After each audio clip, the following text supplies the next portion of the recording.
معاوية ويزيد بن معاوية عليهم منك اللعنة أبد الآبدين. وهذا يوم فرحت به آل زياد وآل مروان بقتلهم الحسين صلوات الله عليه. اللهم فضاعف عليهم اللعن منك والعذاب الأليم. اللهم إني أتقرب إليك في هذا اليوم وفي موقفي هذا وأيام حياتي بالبراءة منهم واللعنة عليهم وبالموالاة لنبيك وآل نبيك عليه وعليهم السلام. اللهم لعن أول ظالم ظلم حق محمد وآل محمد وآخر تابع له على ذلك. اللهم لعن العصابة التي جاهدت الحسين وشايعت وبايعت وتابعت على قتله. اللهم لعنهم جميعا 100 مرة. السلام عليك يا أبا عبد الله وعلى الأرواح التي حلت بفنائك. عليك مني سلام الله أبدا ما بقيت وبقي الليل والنهار، ولا جعله الله آخر العهد مني لزيارتكم. السلام على الحسين وعلى علي بن الحسين وعلى أولاد الحسين وعلى أصحاب الحسين. اللهم خص أنت أول ظالم باللعن مني، وابدأ به أولا ثم الثاني والثالث والرابع. اللهم لعن يزيد خامسا، ولعن عبيد الله بن زياد وابن مرجانة وعمر بن سعد وشمرا وآل أبي سفيان وآل زياد وآل مروان إلى يوم القيامة. سجود.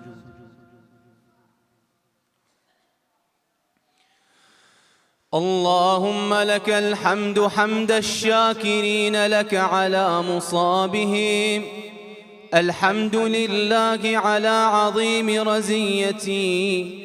اللهم ارزقني شفاعة الحسين يوم الورود، وثبت لي قدم صدق عندك مع الحسين وأصحاب الحسين الذين بذلوا مهجهم دون الحسين عليه السلام. صلوات على محمد وآل محمد.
أعوذ بالله من الشيطان الرجيم.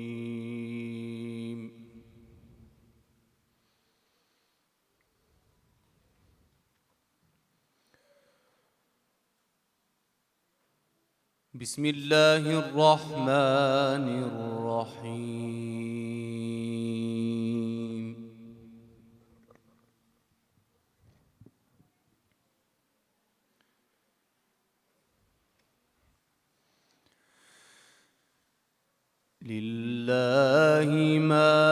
في السماوات وما في الأرض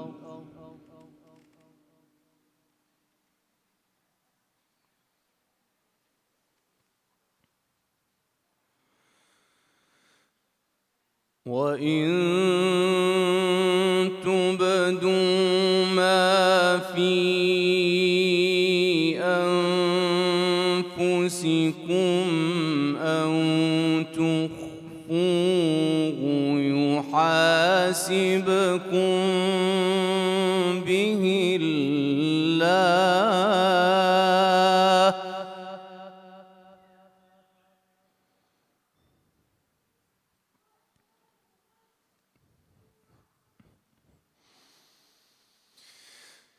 فيغفر لمن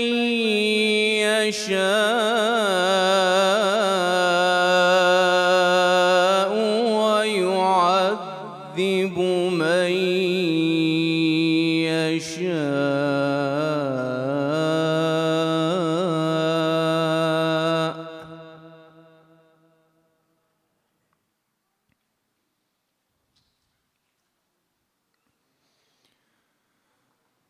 والله على كل شيء قدير.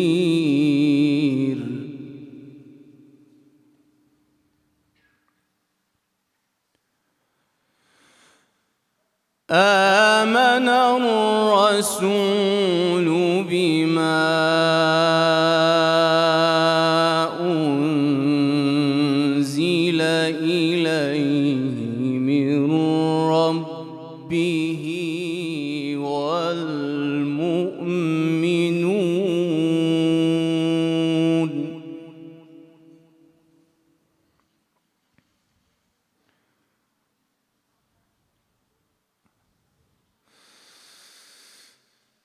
كل آمن بالله وملائكته وكتبه ورسله لا نفرق بين أحد من رسله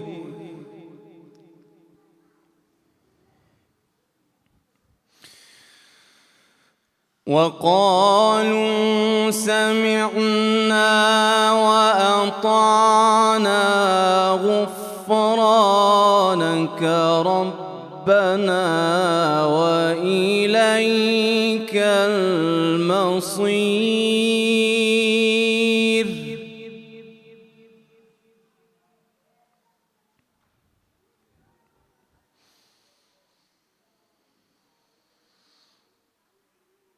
آمن الرسول بما أنزل إليه من ربه والمؤمنون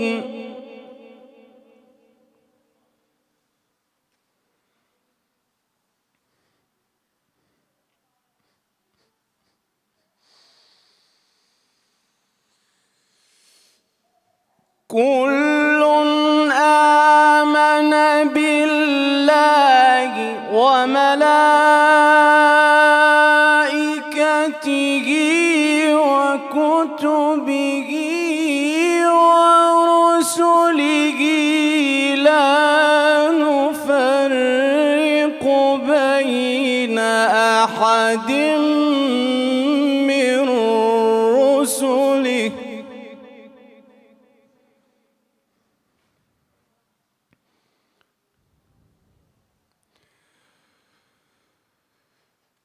لا نفرق بين أحد من رسله وقالوا سمعنا وأطعنا غفرانك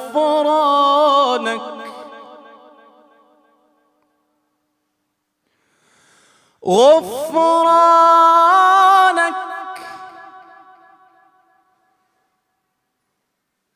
غفرانك ربنا وإليك المصير.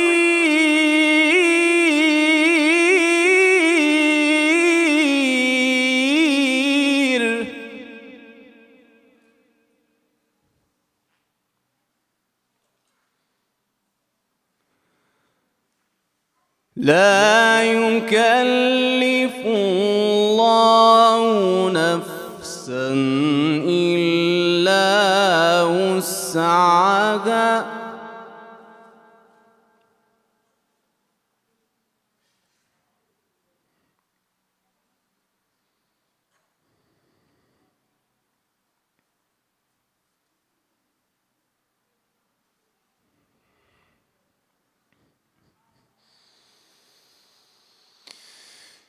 لا يكلف الله نفسا إلا وسعها لها ما كسبت وعليها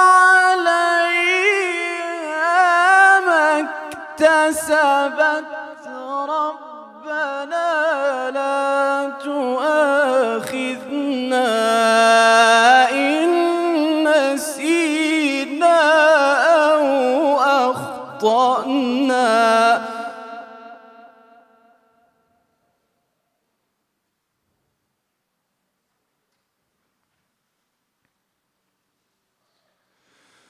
ربنا ولا تحمل علينا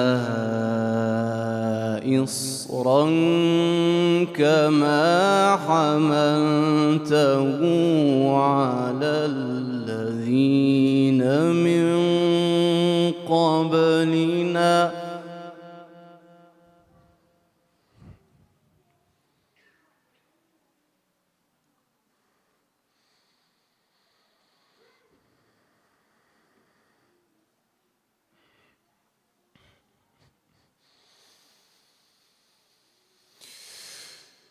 ربنا ولا تحملنا ما لا طاقة لنا به واعف عنا واغفر لنا وارحمنا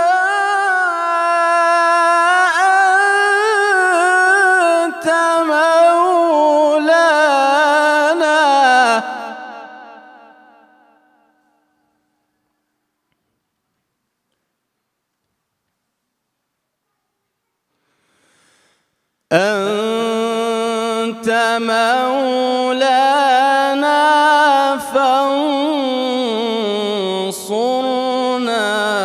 على القوم الكافرين.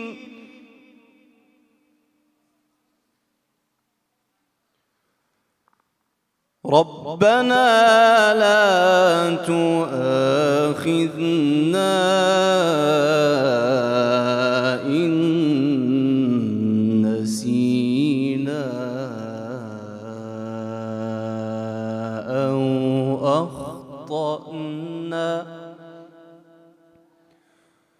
ربنا ولا تحمل علينا إصرا كما حملته على الذين من قبلنا.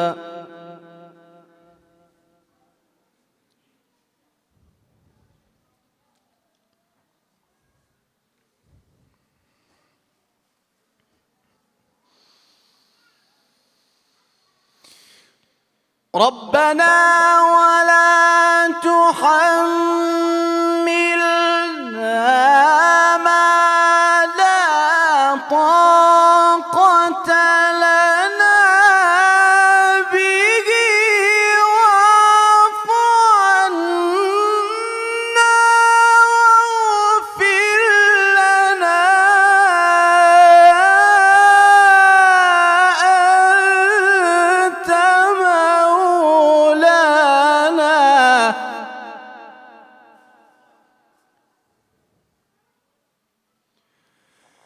أنت مولانا فانصرنا على القوم الكافرين.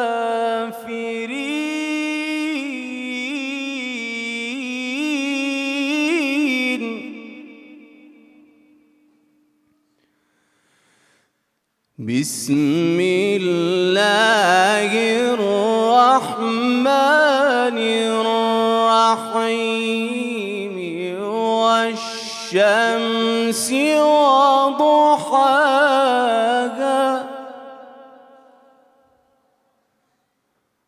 والقمر إذا تلاها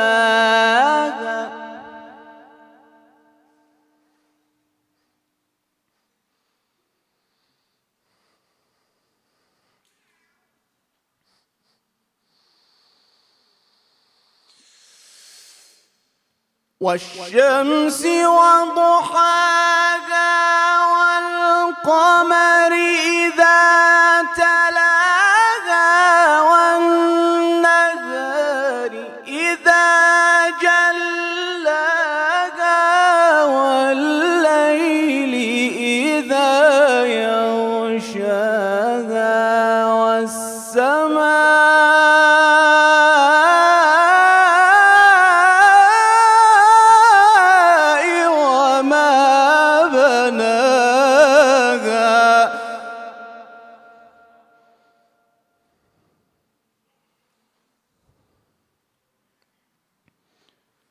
والأرض وما طحاها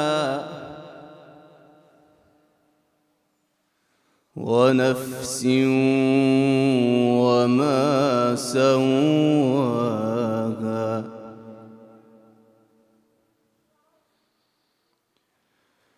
بسم الله الرحمن الرحيم والشمس وضحاها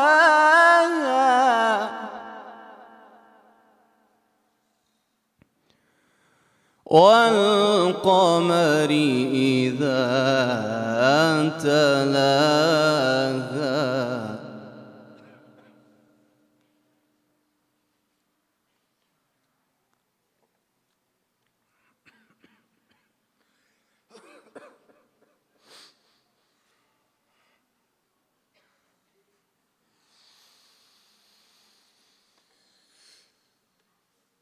والشمس وضحاها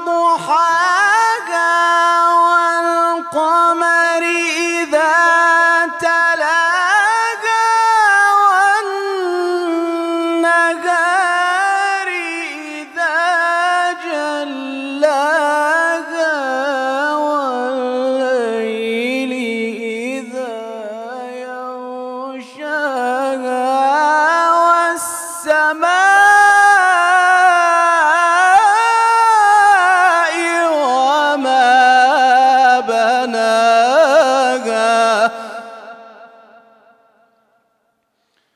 والأرض وما طحاها ونفس وما سواها فألهمها فجورها وتقواها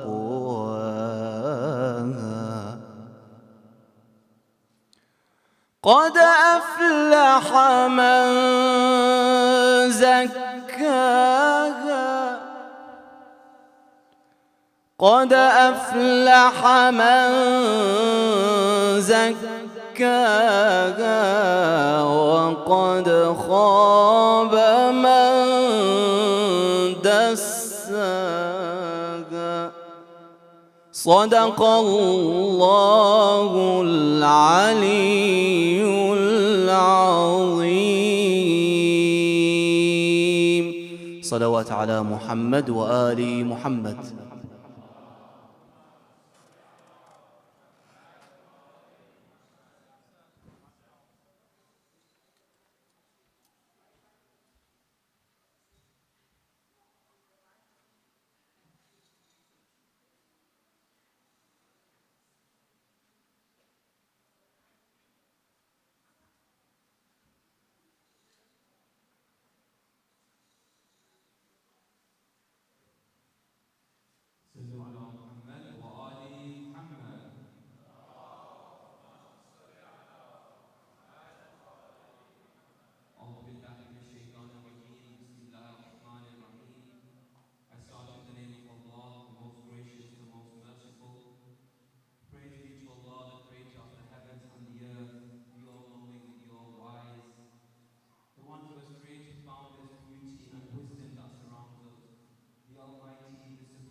برائے تأجیل ظہور امام زمانہ باز بلند صلوات.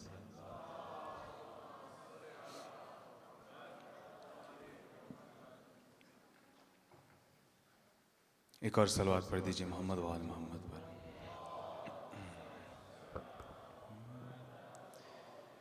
اے فرشتوں مجھے کربلا لے چلو، اے فرشتوں مجھے کربلا لے چلو، اے فرشتوں مجھے کربلا لے چلو.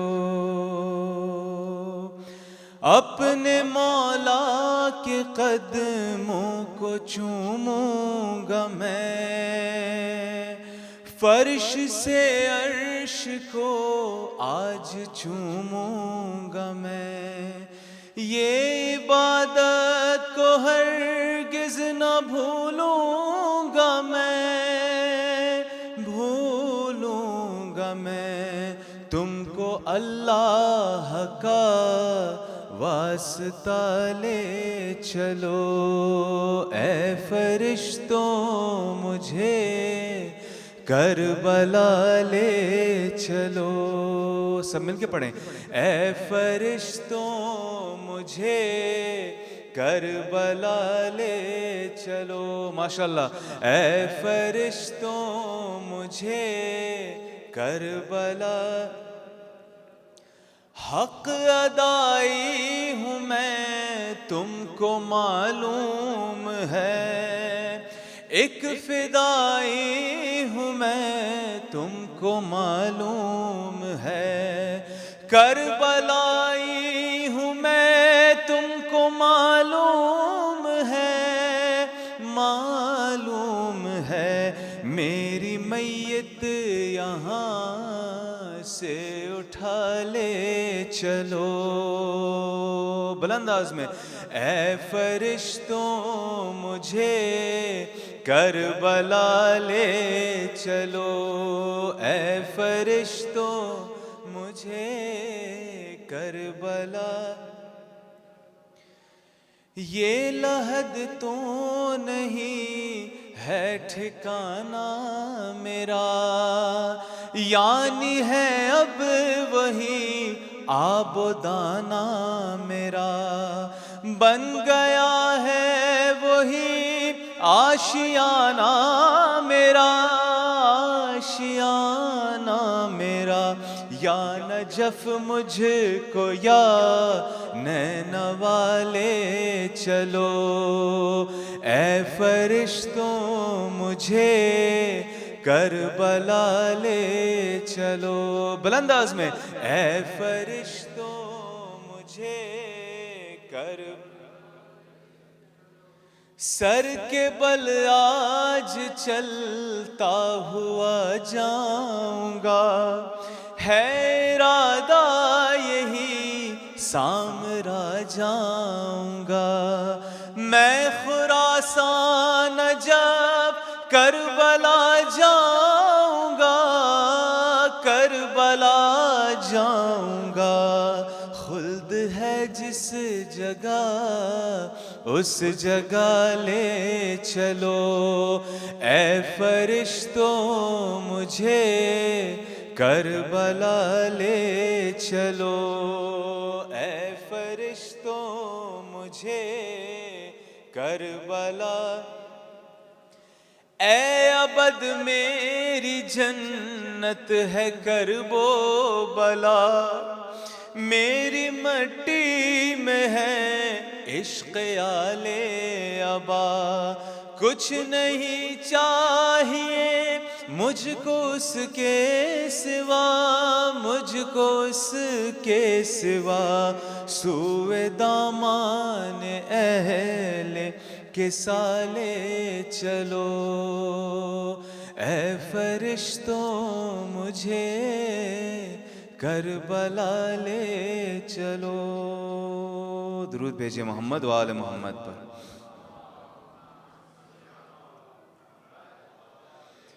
یہاں سنبھل کر قدم اٹھانا،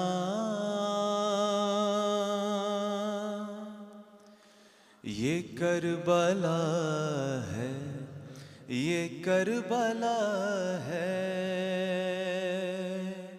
یہاں سنبھل کر قدم اٹھانا، یہ کربلا ہے، یہ کربلا ہے، یہ بات ہرگز نہ بھول جانا، یہ کربلا ہے، یہ کربلا ہے، اور جہان صبر و رضا یہی ہے، خدائے صبر و رضا یہی ہے، ارے یہاں پہ آتے ہیں چل کے مہدی، بہشت زہرا یہ سرزمین ہے، یہاں ہے زہرا کا آنا جانا، یہ کربلا ہے، یہ کربلا ہے، اور دعائیں دیں گے حسین تم کو، یہاں پہ آنسو اگر بہائے، جہاں پہ بیٹی نے بے وطن کی ستم گروں سے تماچے کھائے، یہاں پہ خوشیوں کو بھول جانا، یہ کربلا ہے، یہ کربلا ہے، اور یہاں پہ گزری ہے وہ قیامت، ملا نہ اس کو سکون اب تک، ارے ردائے چھننے کے غم میں عابد، لحد میں روتا ہے خون اب تک، یہاں پہ ہرگز نہ مسکرانا، یہ کربلا ہے، یہ کربلا ہے، اور کہیں پہ قاسم ہوئے ہیں ٹکڑے، کہیں پہ زی سے گرے تھے مولا، ارے کہیں سکینہ سمو سے لپٹی، کہیں پہ اصغر نے تیر کھایا، یہی غریبی کا ہے ٹھکانہ، یہ کربلا ہے، یہ کربلا ہے، اور کسی کے دل میں لگی ہے برچی، کسی کے بازو کٹے یہیں پر، ہے علی کی بیٹی کے کتنے یوسف لہو میں ڈوبے ہیں اس زمین پر، لٹا ہے سادات کا گھرانہ، یہ کربلا ہے، یہ کربلا ہے، سواری آئے گی ایک وہاں سے، نجف کی جانب نگاہ رکھنا، ارے جب آئے شام غریباں اس دم، علی کو زینب کا پرسہ دینا، تم آنسوؤں کے دیے जलाना ये करबला है, ये करबला है, यहाँ संभल कर कदम उठाना ये करबला है, ये करबला है। बर मोहम्मद व आले मोहम्मद बुलंदतर सलावत।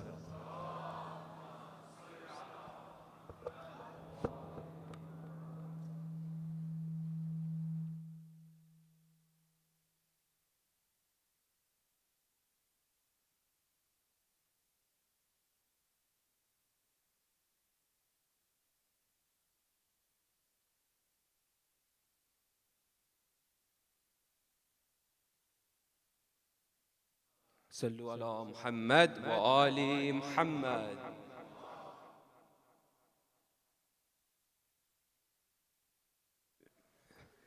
Thank you to Brother Muhammad Abbas Kareem for the amazing recitation.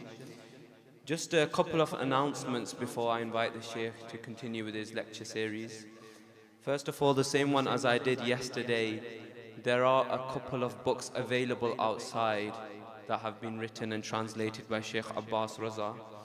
The books are as following: The Life of the Sincere Companion Abu Dhar al-Ghaffari, The Life of the Third Martyr Ghazi Nurullah, Al-Muqibun, the first book ever discussing the bloodline of Amir al-Mu'mineen, and the first book to ever mention the name of the martyrs in Karbala from Bani Hashim.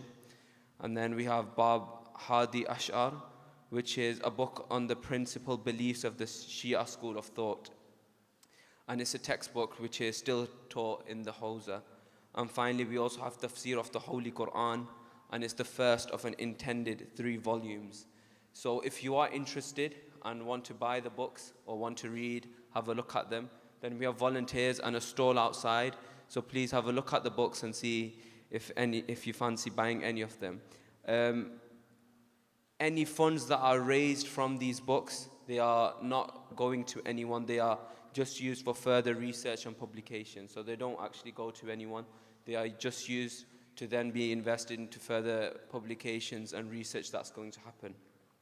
Sallu ala Muhammad wa ali Muhammad.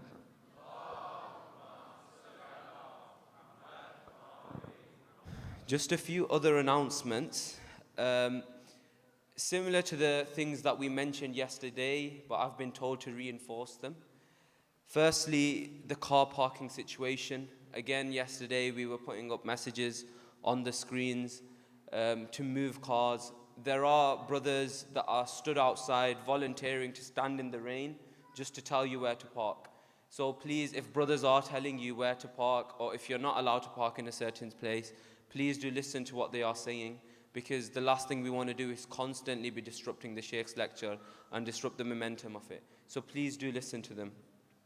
Secondly, as you can see, alhamdulillah, we are blessed to have these volunteers, these servants of Abu Abdullah, of the Majalis of Abu Abdullah.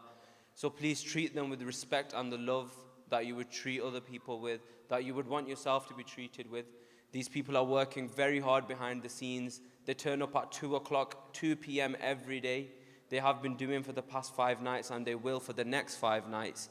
So please treat them with that love. From 2 p.m. till midnight, they're here. They're here setting up before the majalis. They're here cleaning up after the majalis. So the least you can do is treat them with the respect and the love that they deserve. Another way of helping them is not to leave any tissues behind, any water bottles behind. Please take your mess with you. I know people have niyaz here. We had the Q&A yesterday and people were having niyaz. If you've ate here, it's not a problem, but please take your stuff with you so that we're not constantly having to clean up the whole hall after everyone is gone. In terms of again, yesterday there was a picture that was sent to us where a nappy was left in the toilet. There are bins available. Please put them in the bins. Treat the place, keep it clean. We don't want the school getting annoyed with us. That's the last example that we went to set for the majalis of Imam Al Hussain. So please treat the school with respect. If you have left if you are using the facilities, just make sure they are clean after you've used them. Finally, as I've mentioned before, These majalis cannot continue without your donations, without your support. So please, please, please try and help us out financially as much as you can. There are brothers and sisters outside that are collecting money, donations. Whether you want to send money into our GoFundMe, you can find the link to that as well. Please try and support us as much as we can so that we can continue these majalis of about Abdullah Al Hussain. Finally, there are a couple of names that I want to mention to recite a Surah Al-Fatiha for. So inshallah I'll mention all the names, and then if you can recite a Surah Al-Fatiha. All the marhumeen and the families of Tahsin Abbas Sharif, late Ashraf Ali Sharif, late Sayyid Ali Wahid Zadi, late Sayyid Zaid Abbas Zadi, late Sayyid Haider Abbas Rizvi, late Mr. and Mrs. Sheikh Sayyidul Hassan, late Mr. and Mrs. Hussain, late Mr. and Mrs. Sheikh Parvezul Hassan, late Sheikh Wasimul Hassan, late Mr. and Mrs. Sheikh Shamsul Hassan, late Sheikh Nawazish Ali Sati, late Sheikh Nazir Hussain Zarki, and Mr. and Mrs. Liaquat and Shahida Sheikh. Please recite a loud salawat followed by Surah Fatiha. Sallu ala Muhammad wa ali Muhammad.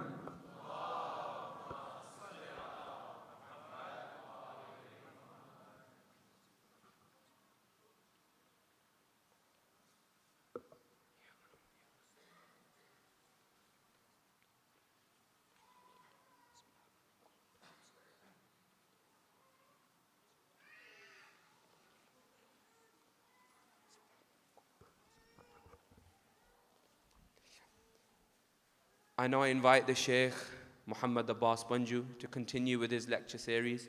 Please, as you stand up in respect for him, can I ask you to come as far forward as possible? You've seen over the past couple of nights, we are constantly having to disrupt the majalis, having to stop. So please come as far forward as you can, and please welcome him with the loudest of your salawats. Ala Muhammad wa ali Muhammad.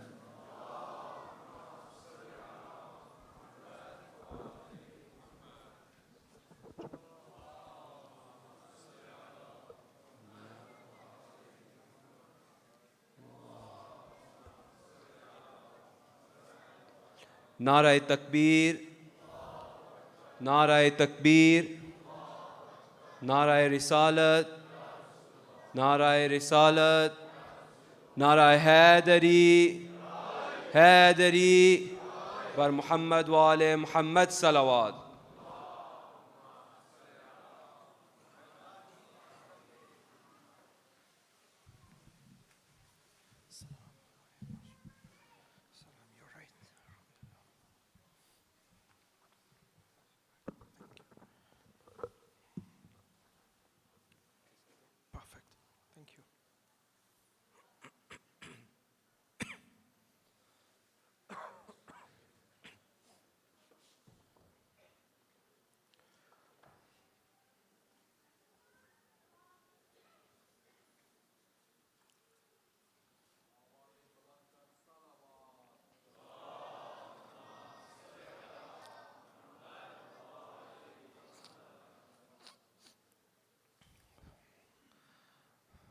رحم الله من قرأ سورة المباركة الفاتحة.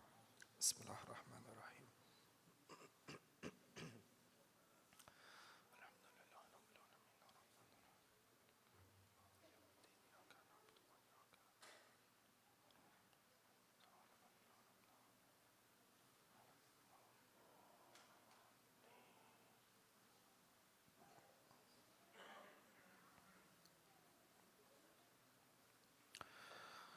أعوذ بالله من الشيطان اللعين الرجيم. بسم الله الرحمن الرحيم. الحمد لله بارئ الخلائق الأجمعين، باعث الأنبياء والمرسلين، ثم الصلاة والسلام على أشرف الأنبياء،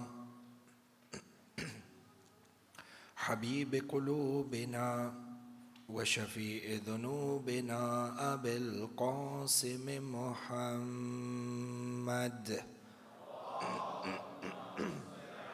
اللهم صل على محمد وعلى محمد. ثم الصلاة والسلام على أهل بيته الطيبين الطاهرين المعصومين المظلومين، لا سيما ولي الله الحجة ابن الحسن صاحب الأمر والزمان.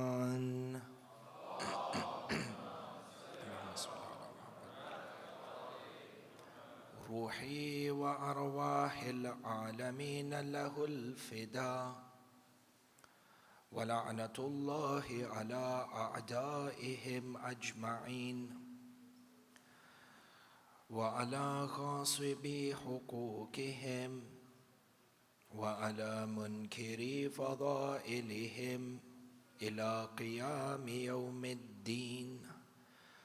آمين رب العالمين.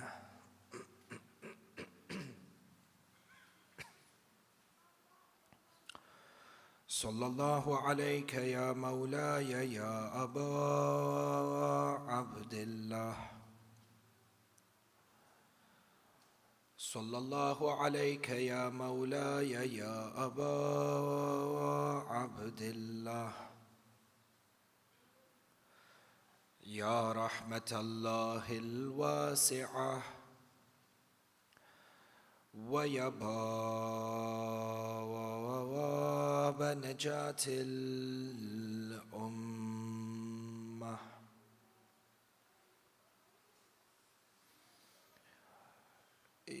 يا غريب الغرباء،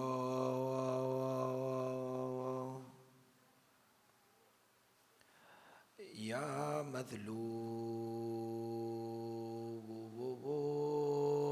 كربلاء، السلام على من جعل الله الشفاء في تربته، السلام على من الإجابة تحت قبته، السلام على ساكن كربلاء. فيا ليتنا ثم يا ليتنا كنا معكم سادتي، يا سادتي،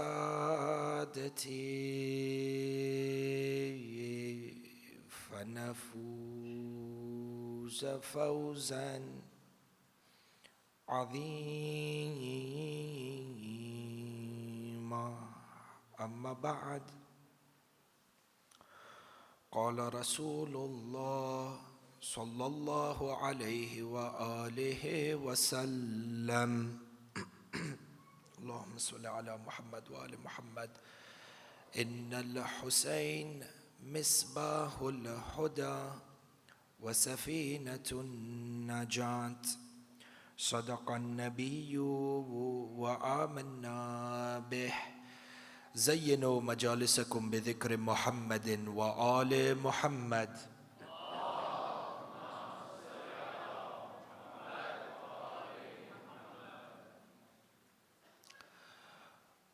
Ahibbai, as you may already know, that this grand revolution on the day of Ashura on the plains of Karbala went through two foundational stages.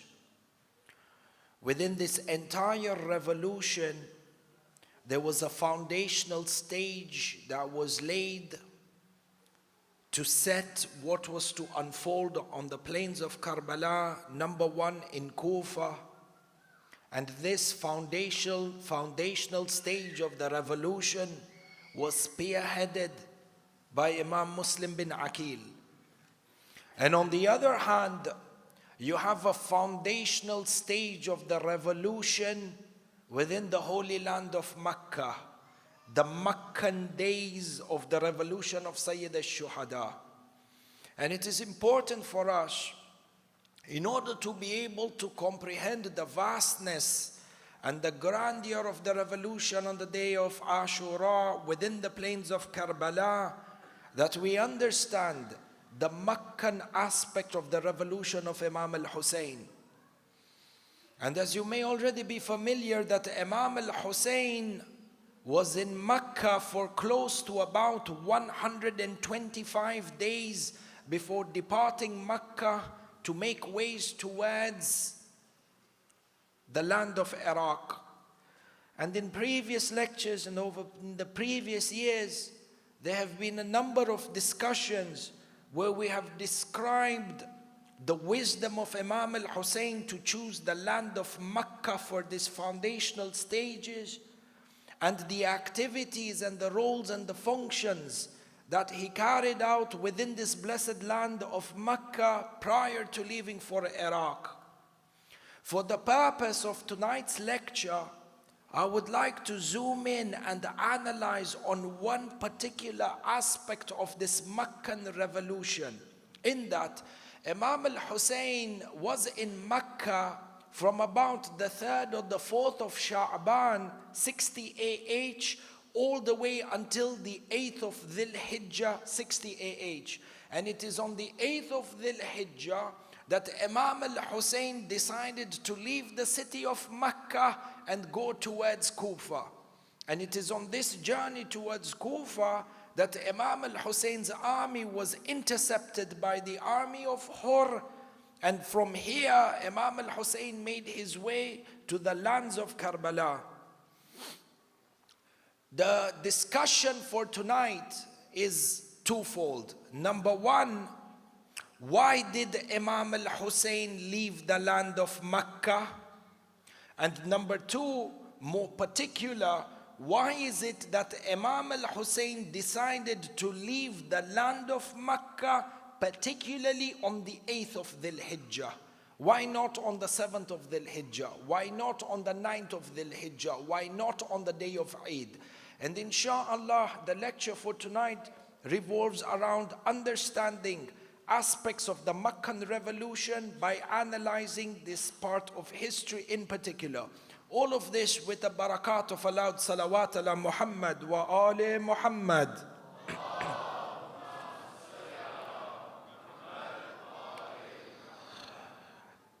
Why did Imam Al Hussain decide to leave the city of Makkah? In order to understand the divine wisdom of the Ma'soom Imam, we come back and we rely upon the historical text that is narrated by His Eminence the great Alama Muhammad Baqir al-Majlisi rahmatullah alayh, one of the few scholars within the ghaiba of the Imam who has provided unparalleled service when it comes to identifying, compiling, and clarifying literature of Ali Muhammad. Alama Majlisi records within Bihar al-Anwar, volume 45, that Yazid la'anatullah alayh anfada, and I read for you parts of the text. Yazid al-la'in anfada Amr ibn Sa'id ibn As fil mawsim ala al-hajj wa amarahu ala al-hajj kulluhum, that during the season of Hajj, Yazid al-La'in appointed Sa'id ibn Amr ibn As as the head of the Hajj delegation. And think about it in this day's terms, or in the terminology that may be used in this day and age. Yazid appointed Sa'id ibn Amr ibn As to be the head of the ministry of Hajj. He then sent him to come towards Makkah And the Allama Majlisi goes on to say, فَأَنْفَذَهُ مَعَ أَسْكَرٍ عَظِيمٍ. He sent him with a mighty military force. He then commanded Amr ibn Sa'id ibn As to arrest Imam Al Hussain in any manner that is possible. So hence, if you are sending a mighty army and the instruction is given to the minister of Hajj, the minister who is overseeing the ministry of Hajj, to capture Imam Al Hussain in any manner possible, this is an indication that they were looking to engage Imam Al Hussain in combat in Makkah. He then goes on to say, Allama Majlisi, that from these instructions of Yazid to Amr ibn Sa'id ibn As, he says that together with this mighty army, فَدَسَّ عَلَى الْحَاجِ ثَلَاثِينَ من المقاتلين من شياطين بني أمية. That together with this mighty army, there were 30 assassins. Allama Majlisi says over here that these assassins were from the devils, shayateen, the manifestation of the devil himself, from within the tribe of Bani Umayyah, to kill Imam Al Hussain even through a covert or a deceptive operation. And it is with this intention that you find Amr ibn Sa'id ibn As has been sent with a mighty army and a contingency of 30 assassins disguised as pilgrims who are coming to perform the Hajj. If you take this aspect of history, we now stop and we begin our job in terms of analyzing history. You find that there are a number of realities that we are able to uncover from this part of history that Allama Majlisi has recorded for us. Number one, we understand from the words of Allama Majlisi over here that for these 125 days that Imam Al Hussain was in the city of Makkah, Bani Umayyah had set up an entire spy network within the city of Makkah that was fully aware of the activities of Imam Al Hussain during these 125 days. As you know from previous years or previous majalis, that within these 125 days, Imam Al Hussain had written letters seeking the support for the tribesmen of Basra.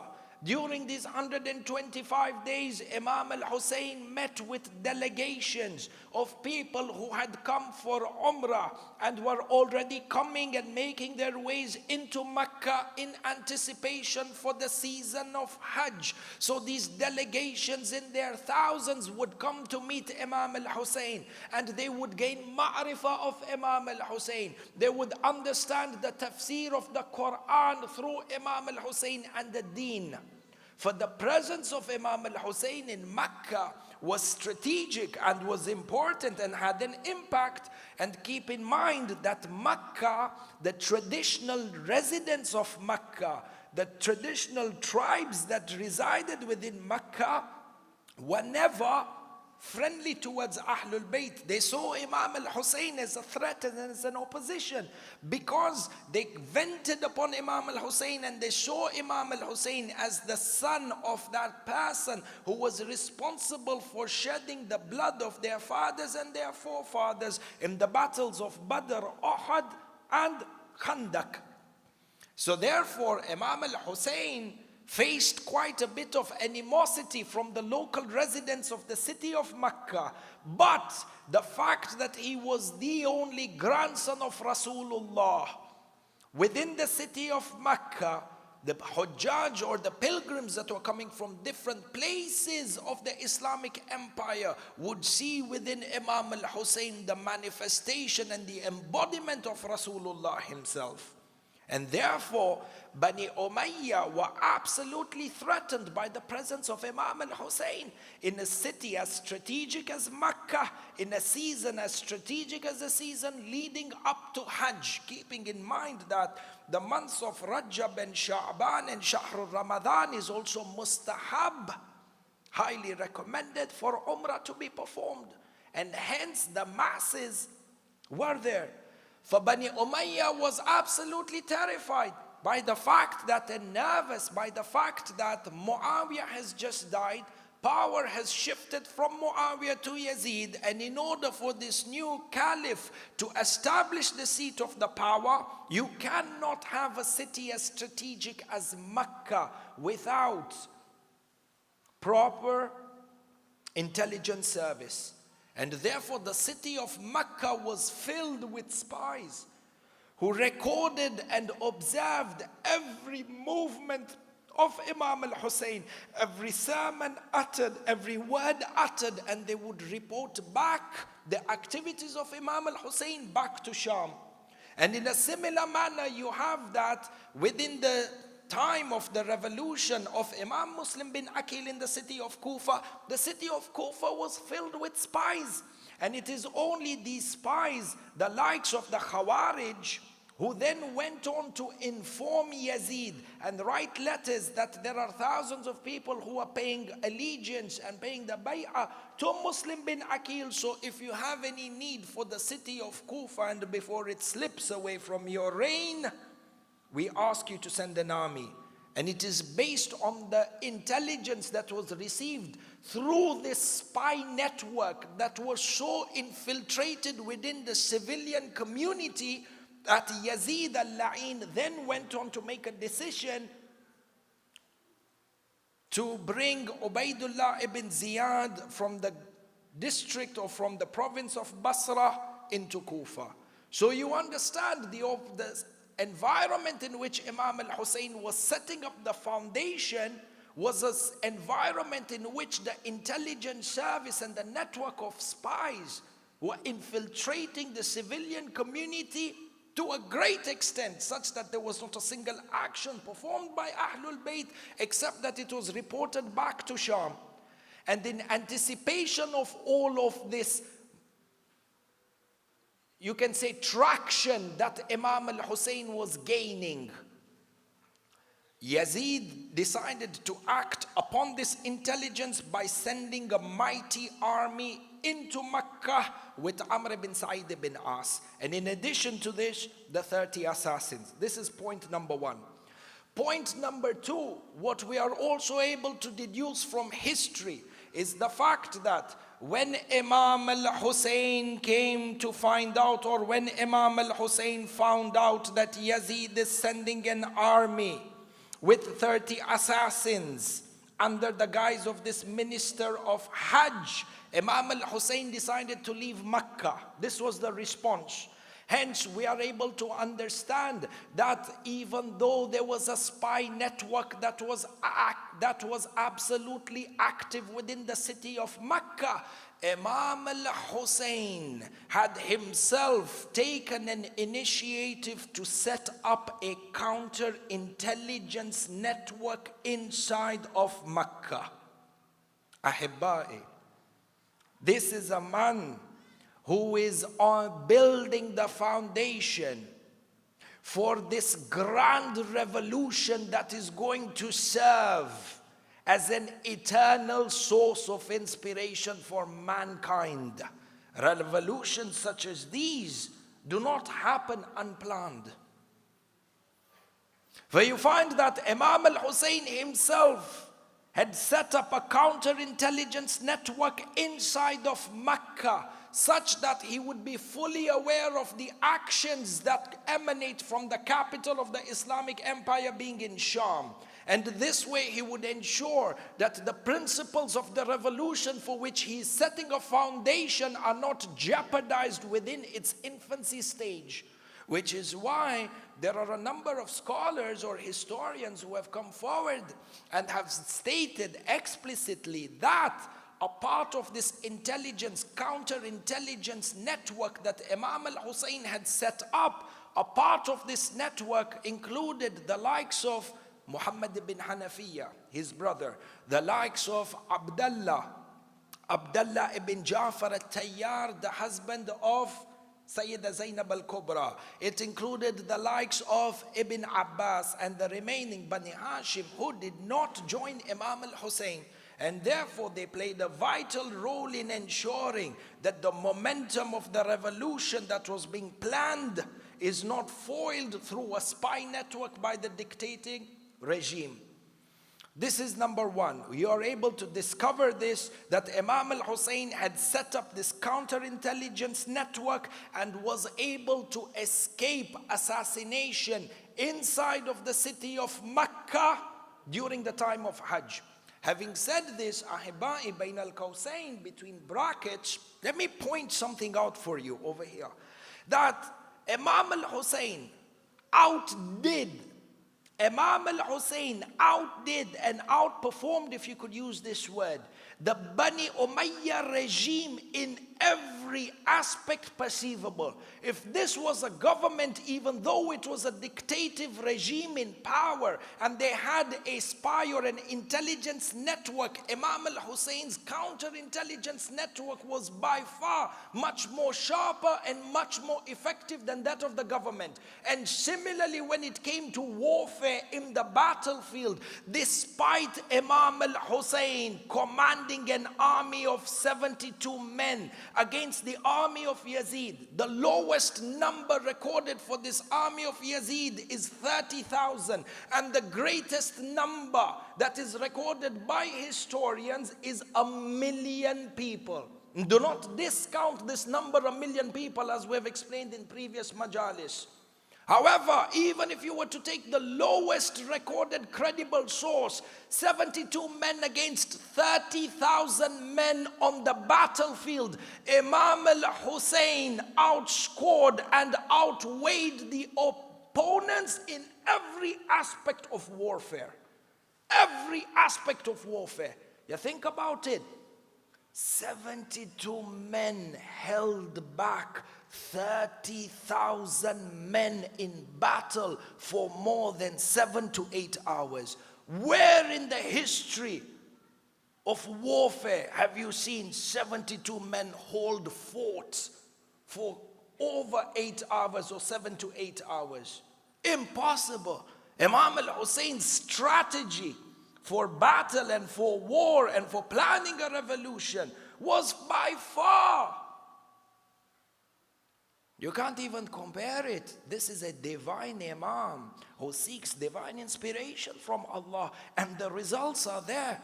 There are people and there are departments within research institutes that have analyzed the war on the day of Ashura and have come to see that Imam Al Hussain, as a general of an army, was far much diligent. In fact, there is no comparison between the diligence of Imam Al Hussain and what the army was able, under the guide of or under the command of Umar ibn Sa'ad.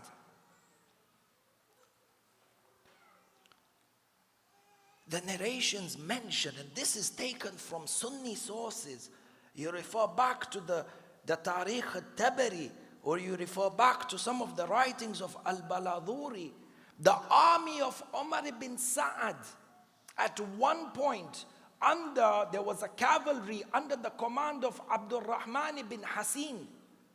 He goes back to Umar ibn Sa'ad and he says to him, "Oh Umar, do you not see how my horsemen have been taken?" If I could use this slang word, can you not see how my horsemen have been taken through the grind since the break of dawn today? Abdul Rahman ibn Hasin was commanding horsemen within their thousands from the break of dawn, after the khutbahs and everything had happened, from the beginning of the time of the war, close to the time of Dhuhr. This just one single cavalry that was of a few thousand horsemen. The commander comes back and complains to Umar ibn Sa'ad, "These 72 men have destroyed my entire cavalry."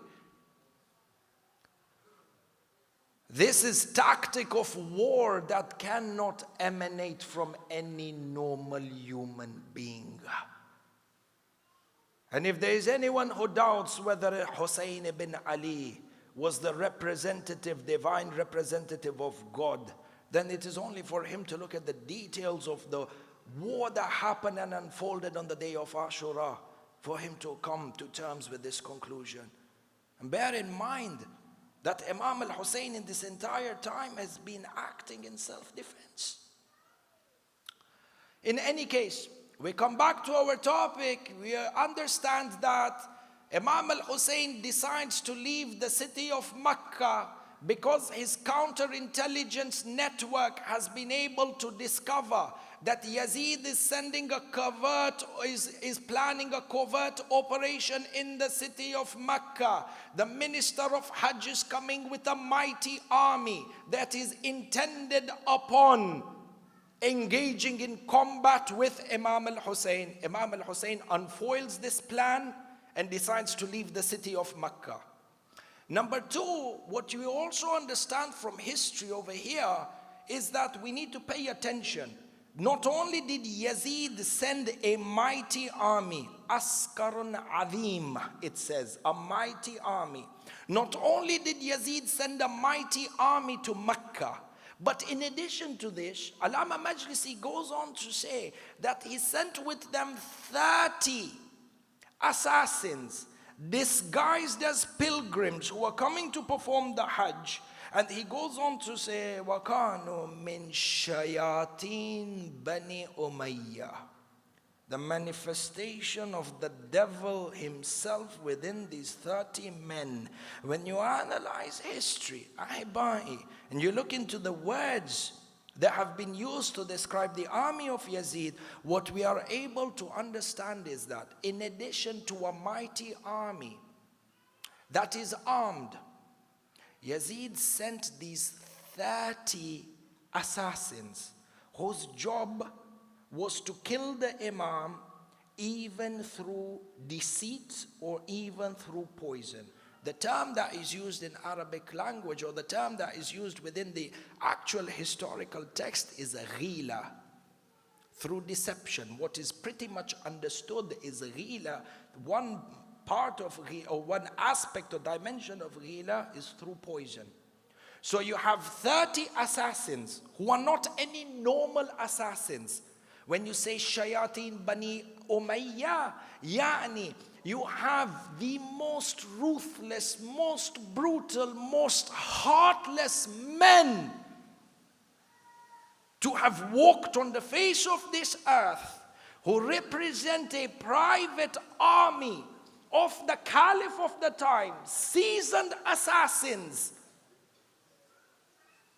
who take life not only in the most covert manner, but in the most brutal and lethal of manners. I don't like making the member a place of politics, but you all may remember a couple of years back that there was a journalist who entered into the embassy of his country in Turkey, and there was an assassination plot that had happened.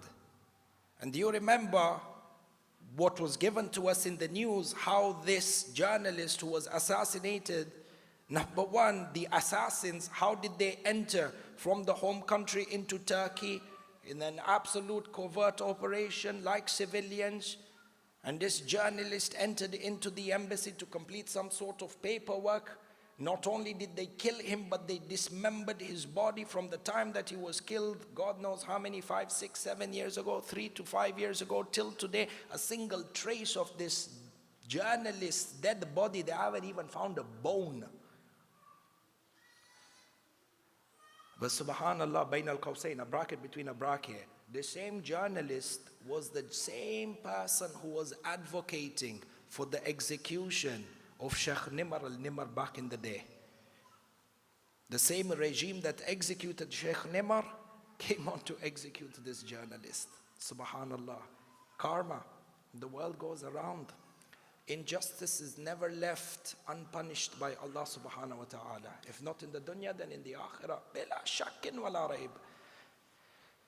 In any case, you have these 30 assassins who are of this caliber. And when they are coming into Hajj and are well geared and well prepared to poison the Imam, let me give an example of what these men were capable of. They have disguised themselves as pilgrims to poison the Imam, kill him even by poison. Do you know the type of the poison that Bani Umayyah used to use? They used to have a special division of their armed forces and this elite group of assassins whose job was to assassinate political opponents. And this was actually introduced as a formal part of the governmental institution during the time of Muawiyah.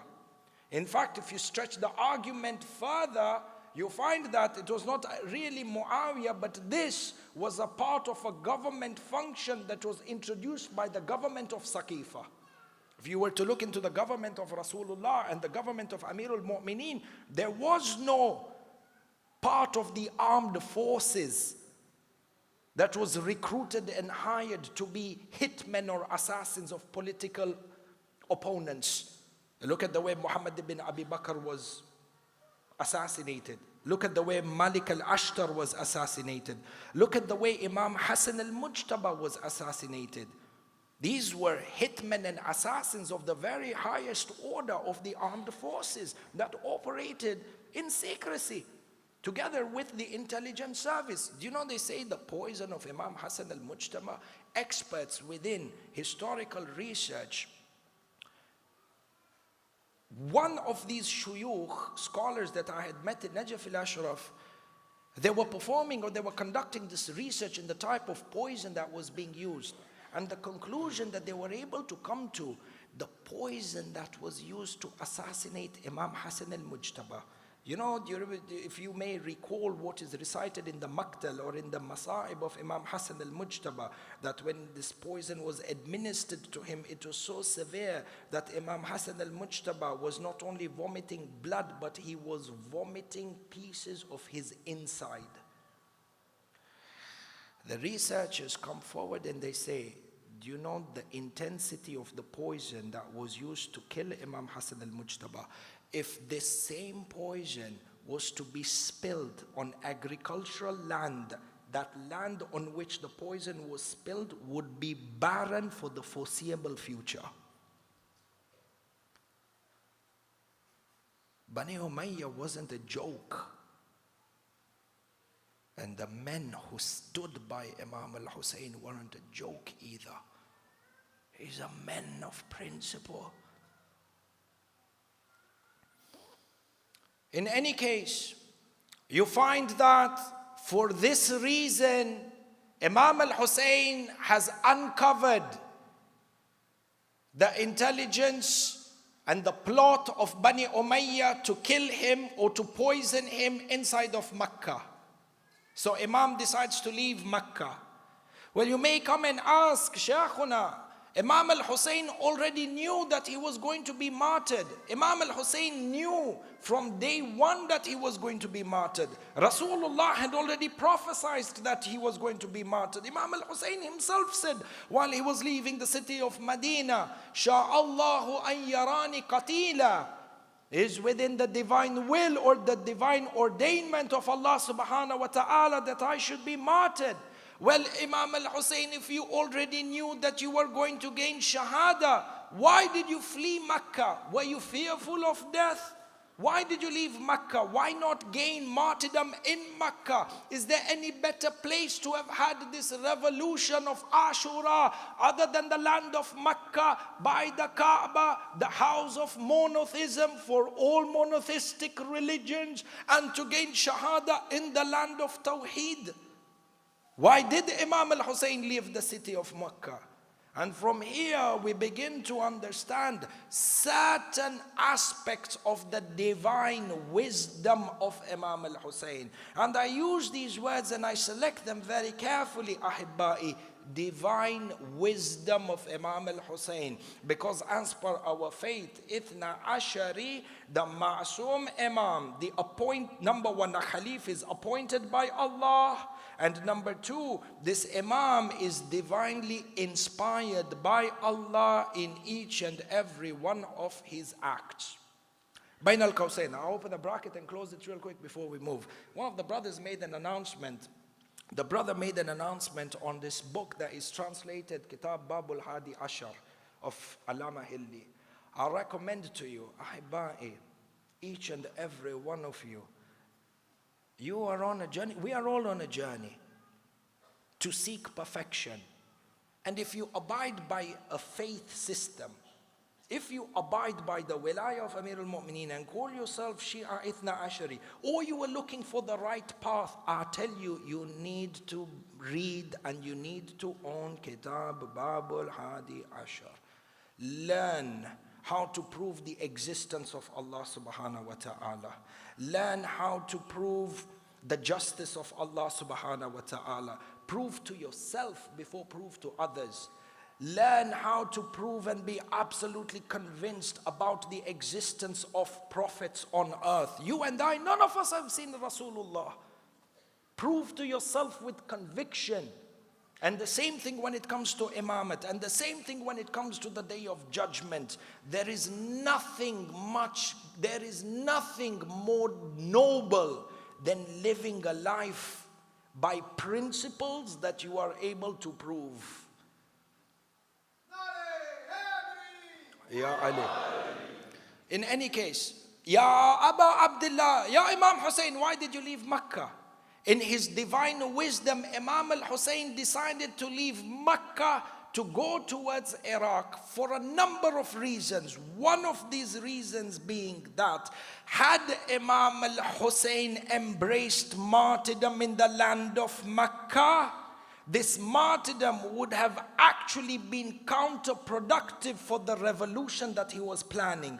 Rather, if Imam Al Hussain had embraced martyrdom in the land of Makkah, not only would it have been counterproductive, it would have been in the favor of the agenda of Bani Umayyah. And I'll tell you why.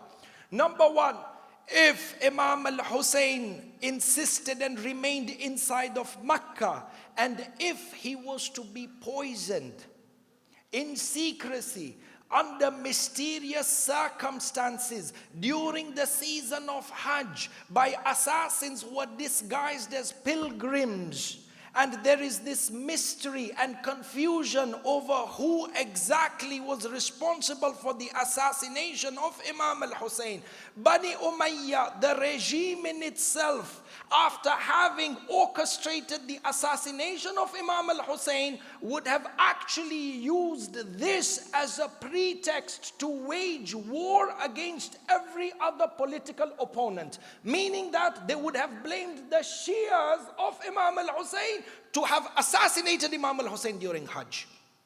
And this is not a far-fetched conclusion. You look at it, even today, after day being so clear from night, you have thick Wahhabis who still, till today, blame the Shias for killing Imam Al Hussain. Sahih Lola. They come forward after all this clarification. It's so clear 1400 years later. They come with the argument and they say, yeah, the Shias beat their chests out of guilt for killing Imam Al Hussain. Subhanallah, if you are guilty for killing Imam Al Hussain, would you openly, publicly express your guilt and confession, or would you try and hide it? Subhanallah. After all this happened in Karbala, they still have the audacity to try and shift the blame on the Shia. For imagine if Imam Al Hussain was to be assassinated under mysterious conditions, what would have happened? As you know from the previous lecture, that there were thousands of Shias, who were viewed as political opponents of Ubaidullah ibn Ziyad in Kufa, who were already imprisoned, the likes of Mukhtar. Mitham al-Tamar was still alive at that time before Imam Al Hussain left Makkah. People like these were on death row. there would have been an open license for Bani Umayyah to kill each and every lover of Imam Al Hussain, and on top of that, blame them for killing Imam Al Hussain. Number two, what would have happened is that Bani Umayyah would have actually stood up after having assassinated Imam Al Hussain. And as they took vengeance on the Shia, they would have publicized and marketed themselves as being the avengers of the blood of Imam Al Hussain. Tell me, Sheikh, now these are far-fetched conclusions. What is the possibility of this happening? You say, Baba, history is proof for this. Look at the Battle of Jamal. What happened in the Battle of Jamal? The same people, the same individuals, Talha, Zubair, Aisha, who were responsible for the killing of Uthman, who were responsible for the assassination of Uthman, then later on come and fight Amirul Mu'mineen in the Battle of Jamal under the pretext that, Ya Ali, your Shias killed Uthman and we are here to seek vengeance for Uthman. Subhanallah, the killer now claims to be the one who's seeking vengeance. And Imam Al Hussain was absolutely cognizant of the geopolitical, theological, tribal affiliation and nature of the environment in which he was setting the foundation of this revolution. Number three, the Imam showed us by leaving Makkah that the land of Makkah is a land of sanctity and worship. And if Imam Al Hussain was to open the door of bloodshed in Makkah, the sanctity of this land of monotheism would have been razed down to the ground. Imam Al Hussain was showing and making a point that this is a revolution of values, and within the values of this revolution is the sanctity of the land of Makkah. The Kaaba is not to be, they say, istighlal. The Kaaba is not to be manipulated. The divine tenets and principles of a religion and symbols of a religion are not to be manipulated. Hajj is a place, Makkah, Hajj is a time where during Ihram, you are not allowed to, you are prohibited from scratching your skin to the extent that you break your skin, there is a kafara. Makkah is that land of purity, while in a state of ihram, you can't hunt and kill any other animal or insect. This is the flesh and blood of Rasulullah. Sallu ala Muhammad wa ali Muhammad.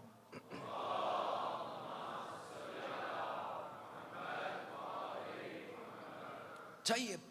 For if you understand that Imam Al Hussain, and this is everything to say that this was an act of non-violence, Imam Al Hussain is not responding to provocative, violent behavior. Neither did he do this in Medina, he left Medina. Neither did he respond in Makkah, he left Makkah and he went towards Karbala. And even in Karbala, they provoked violence from Imam Al Hussain on the 2nd of Muharram when he was there. On the 6th of Muharram, they provoked violence. On the 7th of Muharram, they provoked violence. On the 9th of Muharram, they provoked violence on the day of Ashura. The first one to shoot the arrow was the camp of the enemy. History has recorded Imam Al Hussain was in an act of non-violence and self-defense throughout. These are our values and our principles, Ahibai. For in any case, if we understand that these are the reasons and this is within the scope of divine wisdom of Imam Al Hussain as to how and why he left the city of Makkah, we ask ourselves, why is it that Imam Al Hussain decided to leave Makkah on the 8th of Dhul-Hijjah? Why not on the 9th and the 10th, and why not on the 5th and the 6th? We understand why he left Makkah. We now want to understand why he left Makkah on this particular date. Number one, the answer or a part of the answer is within the first half of the lecture that Imam Al Hussain had already received counterintelligence that these 30 assassins are coming, and the fact that their presence inside of Makkah means that he was an open target at any time. Imam, through his divine wisdom, saw that this 8th of Dhul-Hijjah is the prime day to leave Makkah. Number one, divine wisdom of the Imam. Number two, the day that Imam Al Hussain left Makkah, the 8th of Dhul-Hijjah, is known as Yawm al-Tarwiyah. Yawm al-Tarwiyah, the 8th of Dhul-Hijjah, see, on the 8th of Dhul-Hijjah is known as Yawm al-Tarwiyah. The 9th of Dhul-Hijjah is known as the day of Arafah. The 10th of Dhul-Hijjah, Yawm al-Eid. So you know, from the 9th of Dhul-Hijjah up to the 10th of Dhul-Hijjah, 11th and 12th for the manasik of Hajj. From the 8th of Dhul-Hijjah, the people are in Arafah, and they are going to be in Muzdalifah, and then they are going to be in Mina, and then they are going to return back to Makkah as they are performing the rituals of Hajj. On the 8th of Dhul-Hijjah, which is known as Yawm al-Tarwiyah, what used to happen during that time is that Arafah, the land of Arafah, the land of Mina, the land of Muzdalifah were lands that didn't have ample water supply. The Hajj at that time was not like the Hajj of this time, mashallah. Hajj of these days, it's like going for a retreat. It's not Hajj, it's a vacation. Vacation. Come back with a nice suntan and clean ihram and do some shopping on the way and maybe do salam to the Kaaba. Ala kullim. In any case, Hajj was difficult. And there was no water at that time. The lands of Arafah, Mina, Muzdalifah, as we said, were lands, there was no ample water supply. So what people used to do is on the 8th of Dhul-Hijjah, because on the 9th they're making ways, or on the 9th after the time of Zawal, they're supposed to be in the lands of Arafah. On the 8th of Dhul-Hijjah, they would, all the Hujjaj, the pilgrims who are performing Hajj, would gather inside of the city of Makkah, and they would stock up on their water supplies. So on the 8th of Dhul-Hijjah, all these Hujjaj, pilgrims, are flocked, and the traffic inside of Makkah, people who are now in the last stage of Hujjaj, those who are late for Hajj and are making it into Makkah, just to complete their, for example, Umrah Tamattu and then continue for their Hajj Tamattu, all the traffic is inside of Makkah on the 8th of Dhul-Hijjah. Those people who are late for Hajj or who have not yet come are flocking into the city. Those who are already inside of the city are stockpiling, they are stocking up on their water supply. Makkah is on the 8th of Dhul-Hijjah was the place of absolute traffic. Imam Al Hussain decided on this day, when the entire population of pilgrims are inside of Makkah, number one, and number two, making ways towards Makkah, Imam Al Hussain is going to stand up with his companions and his family members and walk against the grain, walk against the traffic. What's the first thing that happens? You gain attention. You become the center of attention. I bring for you an example to make things a little bit closer. Inshallah, you guys, inshallah, you've had the tawfiq to walk from Najaf to Karbala. Those of us who haven't had the chance to walk from Najaf to Karbala, I pray to Allah subhanahu wa ta'ala, by the sake of Imam Al Hussain, on this member of Imam Al Hussain, that each and every one of you get to go and perform the Ziyarat of Imam Al Hussain, and you get to walk from Najaf to Karbala, and you get to walk in the deadly heat as well. Walking in this heat, Allahu Akbar. I'll tell you, it's masa'ib. It's masa'ib. Because under this heat, when you walk from Najaf to Karbala, you remember the masa'ib of the women and the children when they walked from Karbala to Kufa and Kufa to Sham.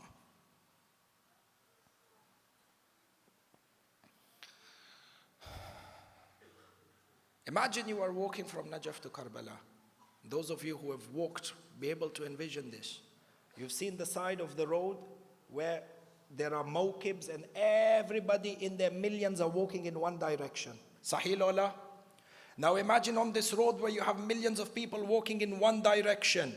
You, together with your, and we have historical literature that states that when Imam Al Hussain left Makkah, there were close to 1,000 people with him. So imagine the entire world is walking in one direction, and you with 1,000 men on your horses and your camels start walking in the opposite direction. All the attention is towards you, and people start to ask on the day of Hajj, the grandson of Rasulullah, the one who everybody knows is Sayyid al-Shabab Ahl al-Jannah, is leaving Makkah. What actually happened is Imam Al Hussain used this as a strategy to make the people aware and unfoil this covert operation that Yazid was planning. Number two, he gave his revolution maximum exposure. The second reason, or the third reason, is that Imam Al Hussain left Makkah on the day of Tarwiyah, because we have literature, and even though the substantiality of this literature is questionable, it doesn't mean that it is negated altogether. But there is literature that states that the day of Tarwiyah is the day when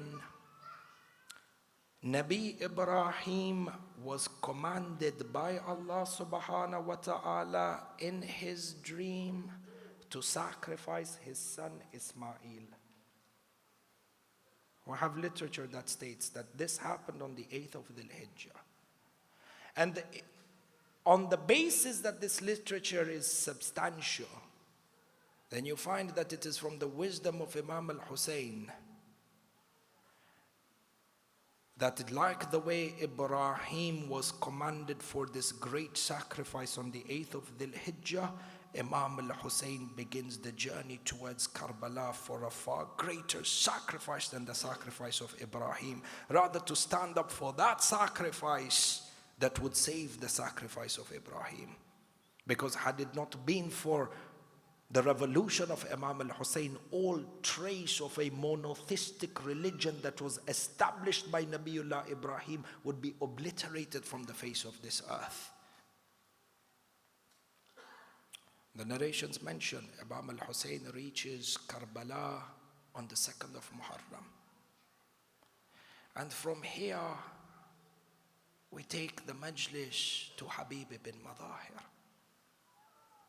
The narrations mention that Habib ibn Madhahir reached Karbala on the 6th of Muharram.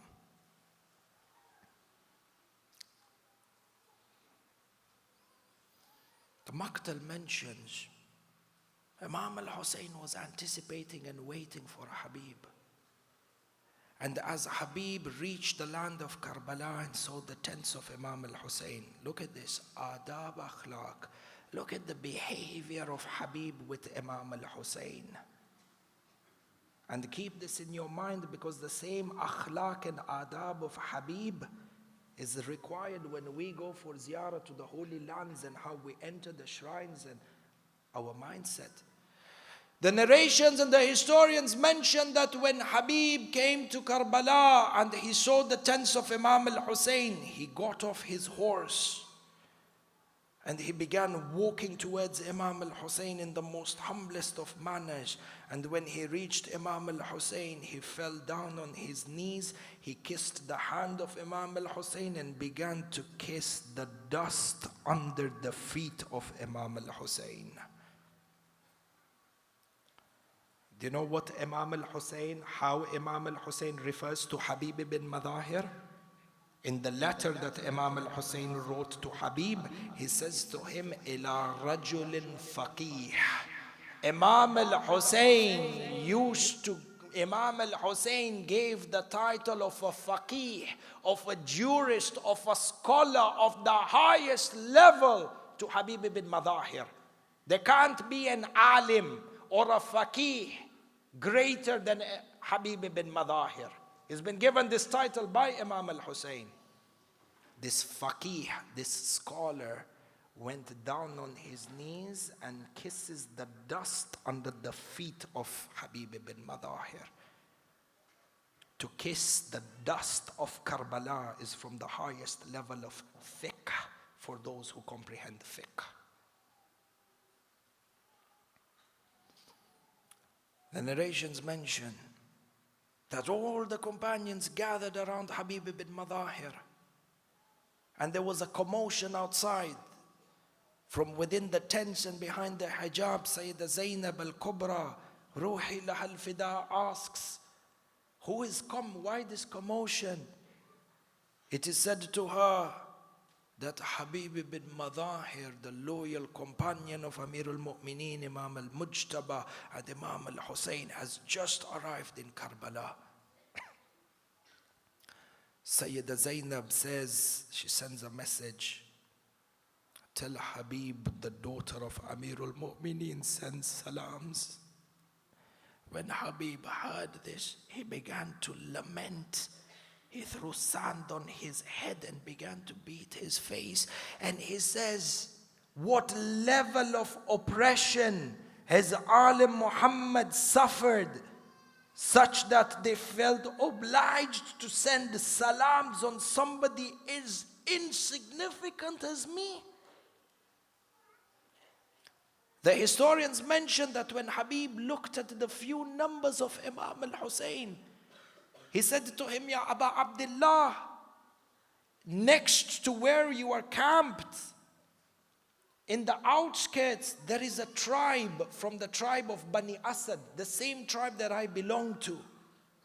If you grant me permission, I can go to this tribe who have set out camp just out in the outskirts of Karbala. I can go ask them, I can go preach to them, and I can convince them to join our ranks. Our numbers are so small. Imam Al Hussain gives him permission. The narrations mention, and this happens on the 6th night of Muharram, on a night like tomorrow night. The Hur or Habib ibn Madahir leaves the tents of Imam Al Hussain and goes into the camp of Bani Asad, his tribesmen, in the darkness, in the cover of the night. And he says to them, and he delivers a message to them, and he says to them, you are my tribesmen. And I wish to convey to you that this is Hussein, the grandson of Rasulullah, who is placed under siege, and the oppressive government of Bani Umayyah wish to execute each and every one of them and kill them in cold blood. And I invite you to nothing. I'm paraphrasing the words of Habib, by the way. There is nothing much finer in life and anything greater in life that I can call you towards other than to be the honorable defenders of Abu Abdullah Al Hussain. And if you were to sacrifice your lives in the process of defending the grandson of the Prophet, you shall attain the highest order of paradise. The historians mention that the tribesmen were inspired by the words of Habib ibn Madahir, and up to 90 men stood up willing to join the ranks of Imam Al Hussain. Do you remember the spy network that we were talking about?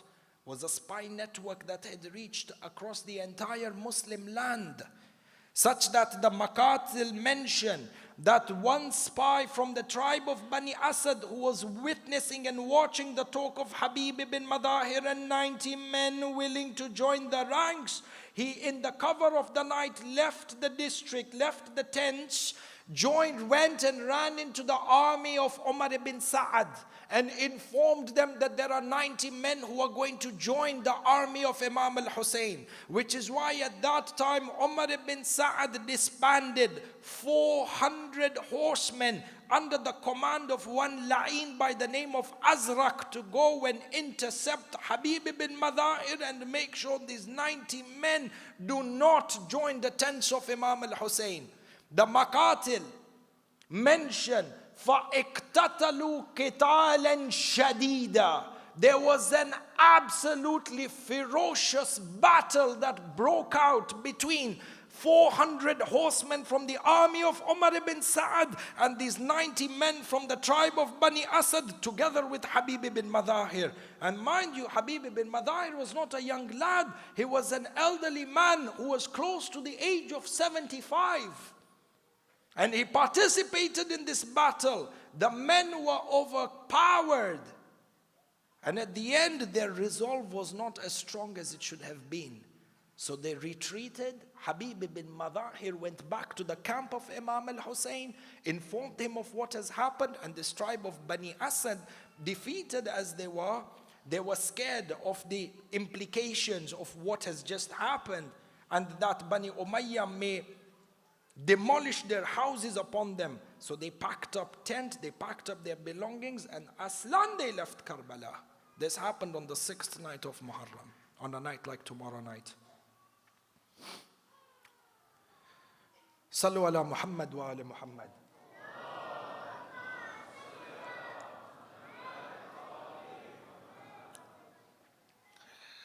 The position of Habib ibn Madhahir Ahibai, the Maktal states that on the day of Ashura, when Imam Al Hussain gathered his companions and arranged them into ranks, Bani Hashim, together the Bani Hashim were arranged into the center flank, and the commander of the center flank was none other than Maulana Abul Fadl Al Abbas Qamar Bani Hashim. And then there was the left wing and the right wing. In charge of the right wing was Zuhair ibn al-Qayn, and in charge of the left wing was Habib ibn Madhahir.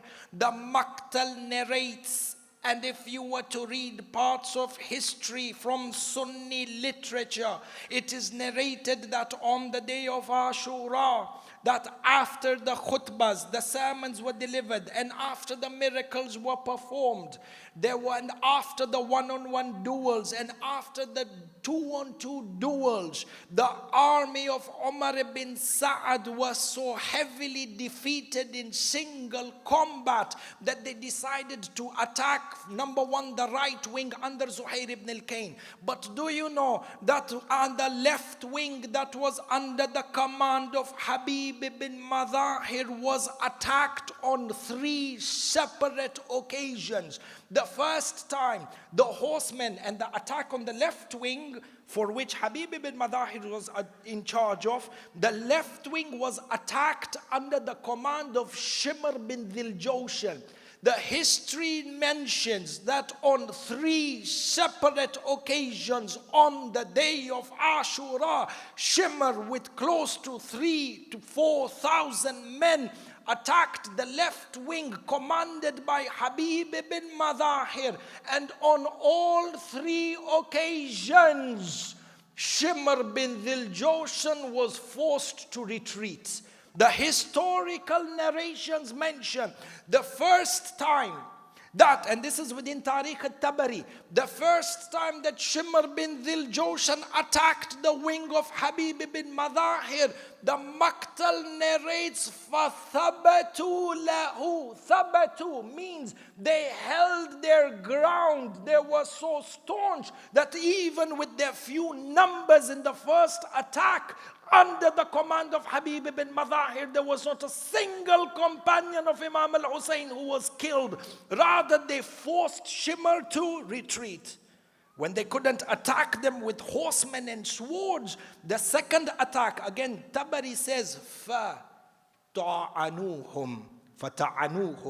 Because they were defeated by horsemen with swords, they then attacked them a second time with spears. Men on horses with spears. And as you know, within warfare, the mechanics of war changes when you attack an opponent with a sword as opposed to when you attack them with spears. Spears are probably 5 to 6 feet long at the very least, as opposed to with swords when there is direct contact that is needed. Again, within Baladhuri, Tariq al-Baladhuri, Ansab al-Ashraf of Baladhuri is from the Sunnah. It is narrated that even the men with the spears, the warriors with the spears on the horses, were unable to break the left wing under the command of Habib ibn Madhahir. So they retreated, and the third time, what did they retreat to? What did they resort to? The Maktal says, فَرَشَقُوهُمْ بِالنُّبُلِ. When they couldn't attack them with swords and they couldn't break their ranks with spears, they showered upon them arrows in their thousands.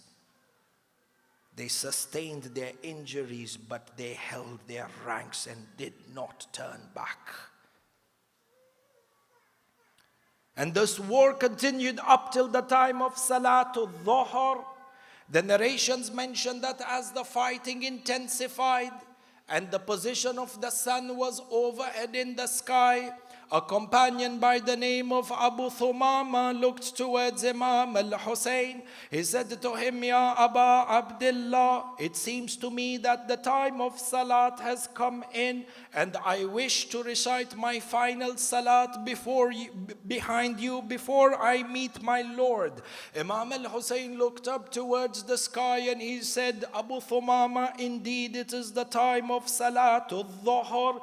The fact that you remembered the prayer, may Allah resurrect you amongst the highest class of people in paradise. At that time, Imam Al Hussain asked the opposition, the opposing army from the enemies. He said, we should break the war and have a temporary ceasefire such that we are able to conduct our prayers and our salat. At that moment, one of the enemies cried out by the name of Numair ibn Hasin or Hasin ibn Numair.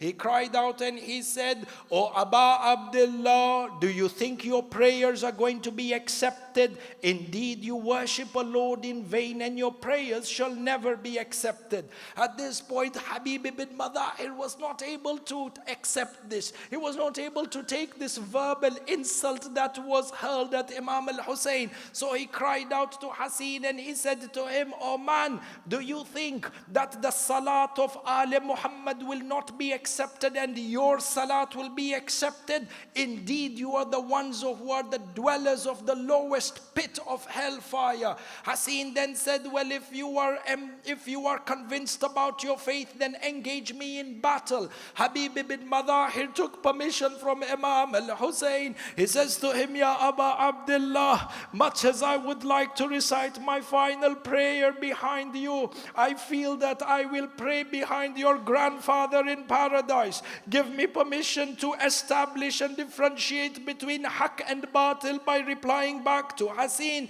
Imam Al Hussain gave him permission. The narration mentions that Habib ibn Madhahir engaged in single combat with Hasin and he struck him and injured him. Hasin fell off his horse, but the coward that he was, he fled away from the battlefield. So Habib went deeper into the Maidan, calling out the enemies into challenge and combat. The narrations mention Habib at the age of 75, thirsty and hungry for 3 days, having protected the left wing from morning until the time of Dhuhr, fought in the battlefield and sent 62 of the enemies to Jahannam wa bi'sal masir. Umar ibn Sa'ad said, these are horsemen who have witnessed the battles of Jamal and Siffin and Naharwan. We shall be annihilated in single combat, so attack him from every direction. The Maktal says, Ya Shi'at ala Muhammad, they began to surround Habib ibn Madhahir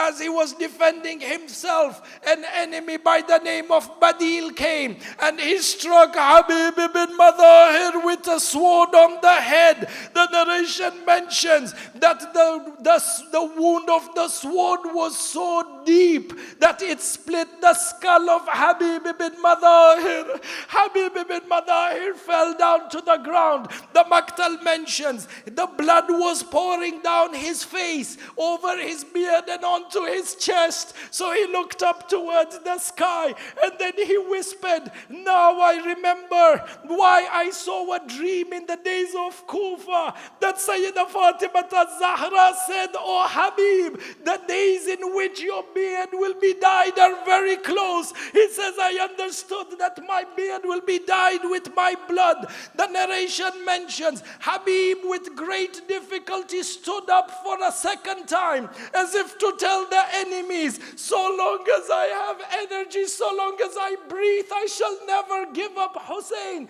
As he stood up for a second time, another enemy from the tribe of Tamim came, and he lodged a spear into the chest of Habib ibn Madhahir. The narration mentions they pierced the spear from such a close distance as Habib fell down on his knees. The tip of the spear was appearing and came out from the back of Habib ibn Madhahir. Allah, the narration mentions Habib ibn Madhahir fell down on the knee as he tried to stand up for a third time. The coward Hassin came and he struck the neck of Habib ibn Madhahir, separating the head from the body. Allah, Allah. The Maktal mentions when Habib was killed in this manner, Imam Al Hussain, there was his color and his expression had changed. Allah, Allah.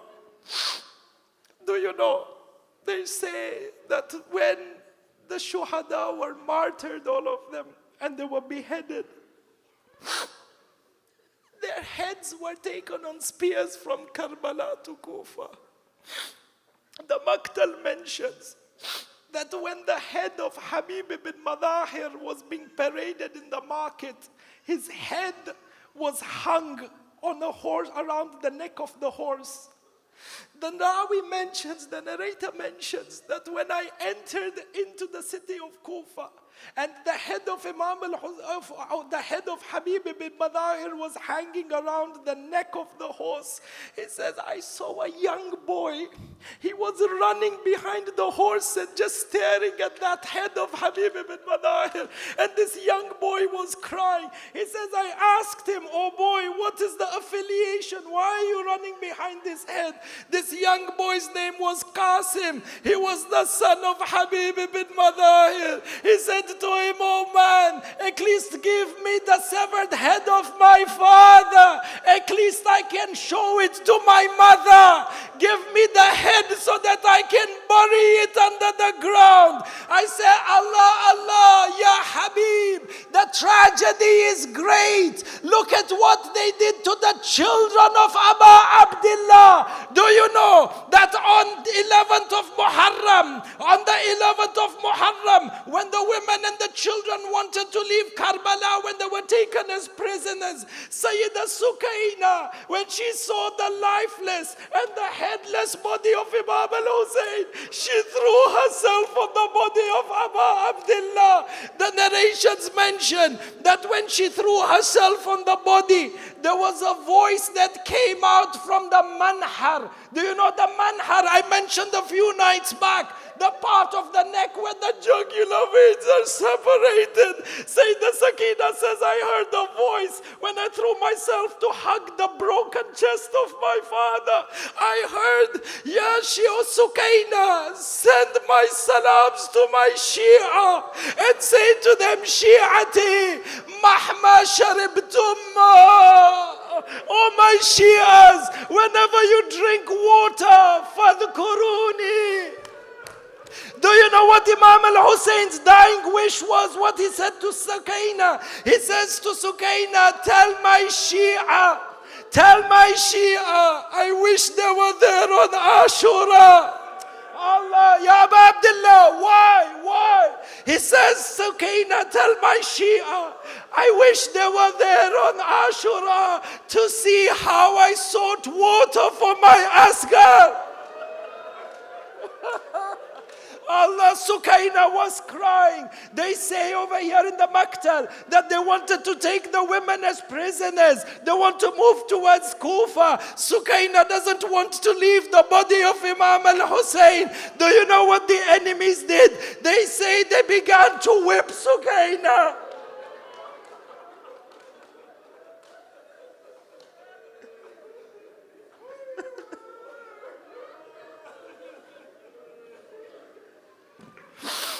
مات بحسين.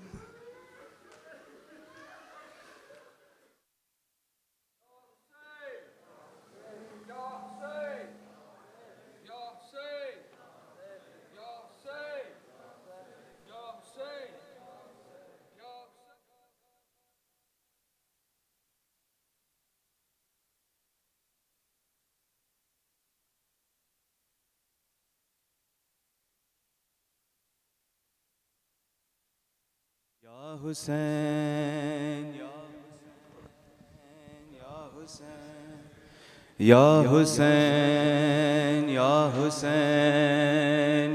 حسین یا حسین یا حسین یا حسین یا حسین یا حسین یا حسین یا حسین یا حسین یا حسین یا حسین حیا علی خیر العمل حیا علی خیر العمل حیا علی خیر العمل یا حسین یا حسین یا حسین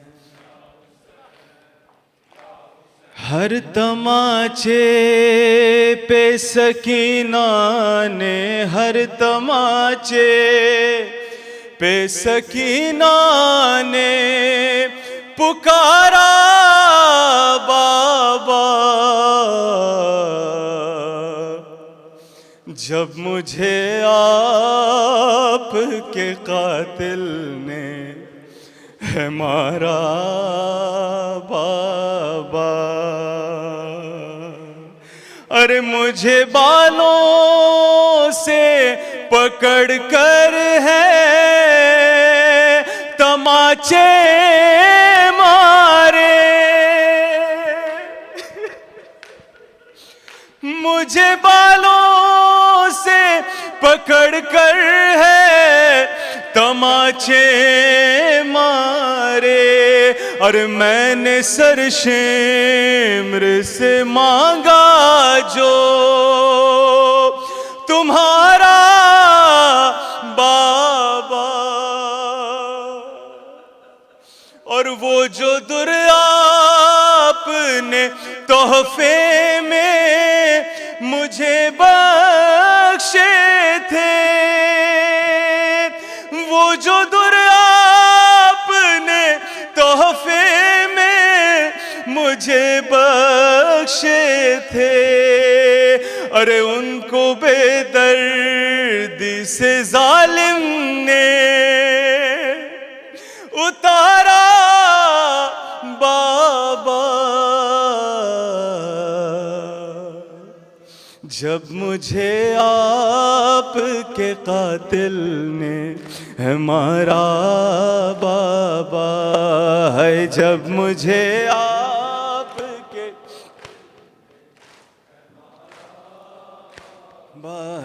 ہے جب مجھے آپ کے قاتل نے ہے مارا بابا سب مل کے نام میں مولا جب مجھے آپ کے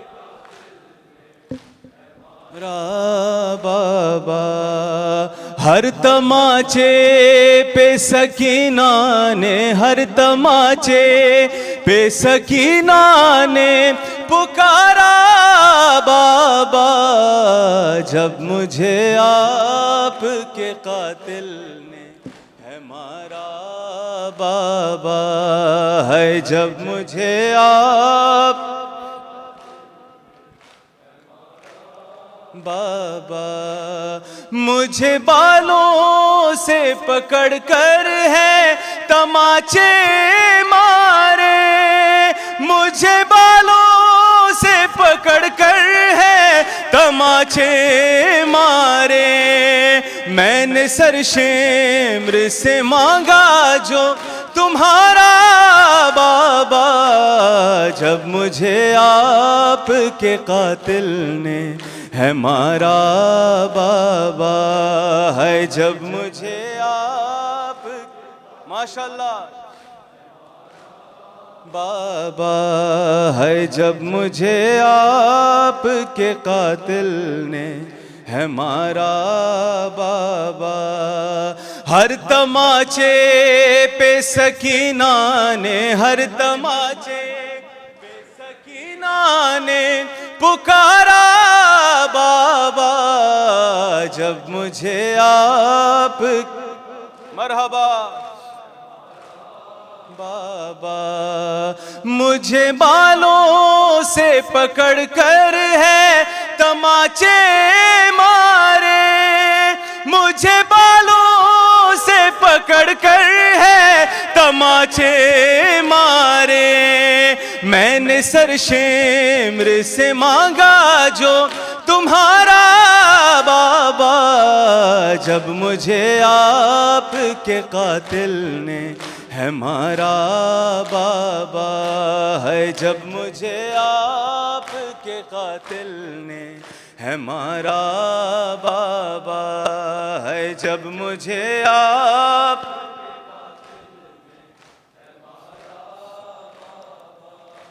ہے جب مجھے آپ کے قاتل نے ہے مارا بابا وہ جو در آپ نے تحفے میں مجھے بخشے تھے وہ جو در آپ نے تحفے میں مجھے بخشے تھے ان کو بے دردی سے ظالم نے اتارا بابا جب مجھے آپ کے قاتل نے ہے مارا بابا ہے جب مجھے آپ کے قاتل نے ہے مارا بابا ہے جب مجھے آپ ماشاءاللہ جیو ماتمی ہر تماچے پہ سکینہ نے ہر تماچے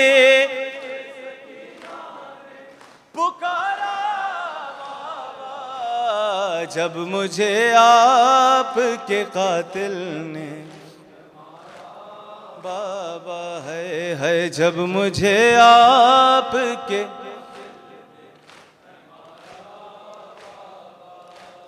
آپ کے سینے پہ آرام سے سونے والی آپ کے سینے پہ آرام سے سونے والی سو کے اب خاک پہ کرتی ہے گزارا بابا جب مجھے آپ کے قاتل نے ہے مارا بابا ہے جب مجھے آپ کے قاتل نے ہے مارا بابا ہے جب مجھے آپ کے قاتل نے ہے مارا بابا ہے جب مجھے آپ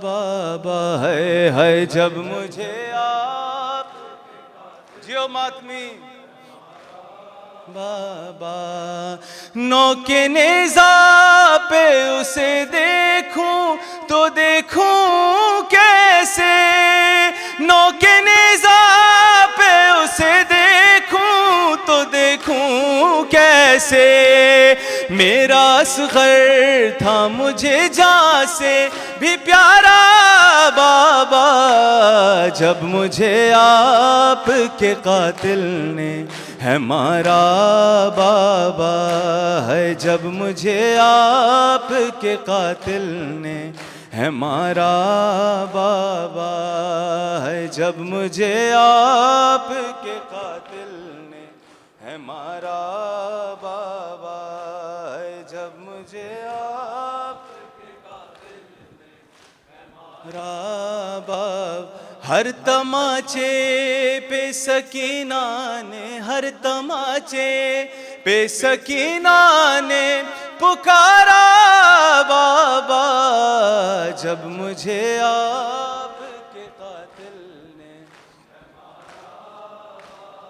ہے جب مجھے آپ کے زہرا کی بیٹیوں کی ردائیں اتر گئیں زہرا کی بیٹیوں کی ردائیں اتر گئیں ہے زہرا کی بیٹی ردائیں اتر گئیں سب مل کے نام مولا زہرا کی بیٹیوں کی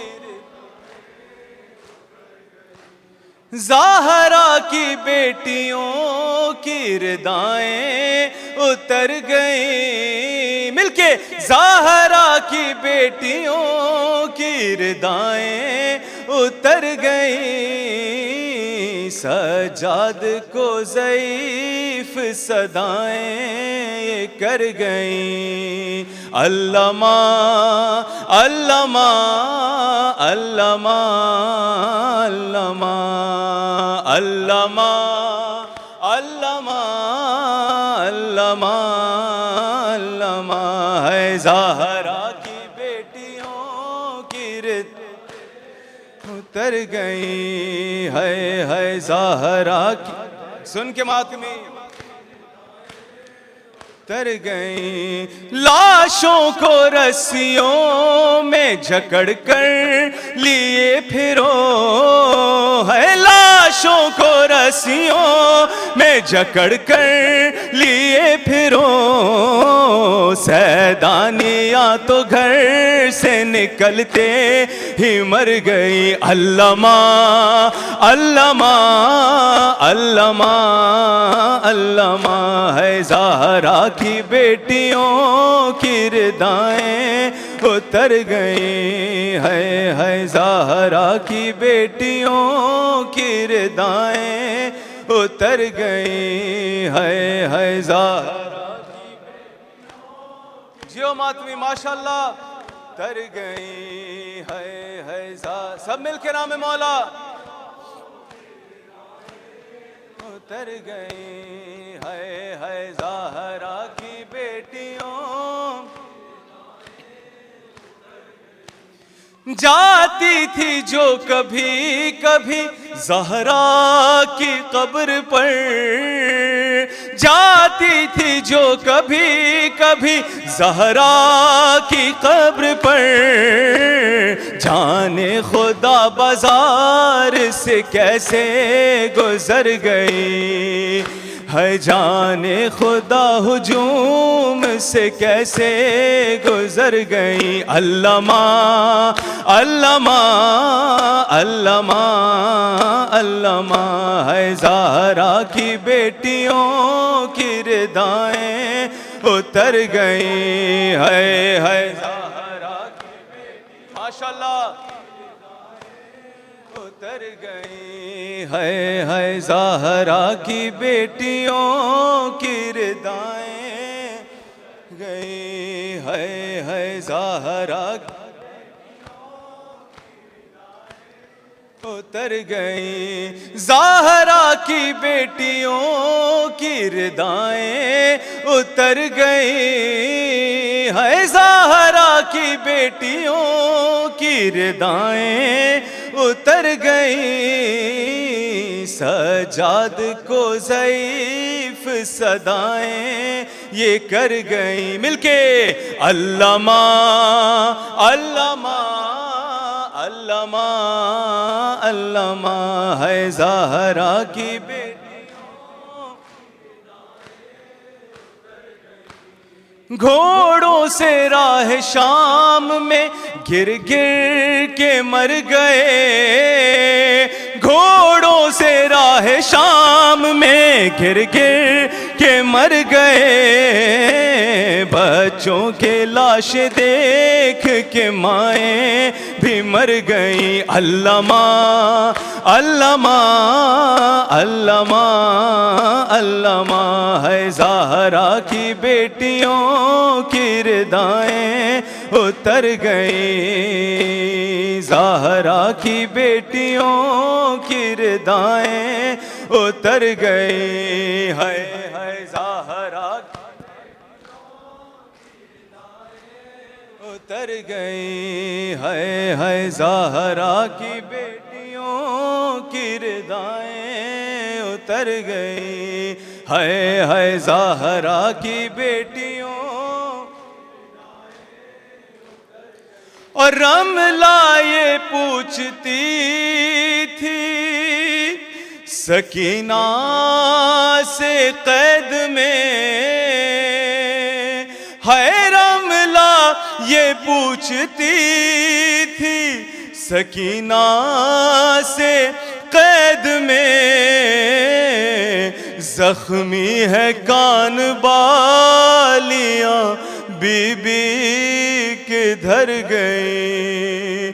ہے رملہ یہ پوچھتی تھی سکینہ سے قید میں، رملہ یہ پوچھتی تھی سکینہ سے قید میں، زخمی ہے کان بالیاں بی بی کدھر گئی؟ علامہ علامہ علامہ علامہ ہے زہرا کی بیٹیوں کی ردائیں اتر گئی، ہے زہرا کی بیٹی ماشاءاللہ اتر گئی، ہے زہرا کی اتر گئی، ہے زہرا کی بیٹیوں کی گئی، ہے زہرا کی بیٹیوں کی ردائیں اتر گئی، زہرا کی بیٹیوں کی ردائیں اتر گئی، سجاد کو ضعیف صدائیں یہ کر گئیں، علامہ مل کے علامہ علامہ علامہ علامہ علامہ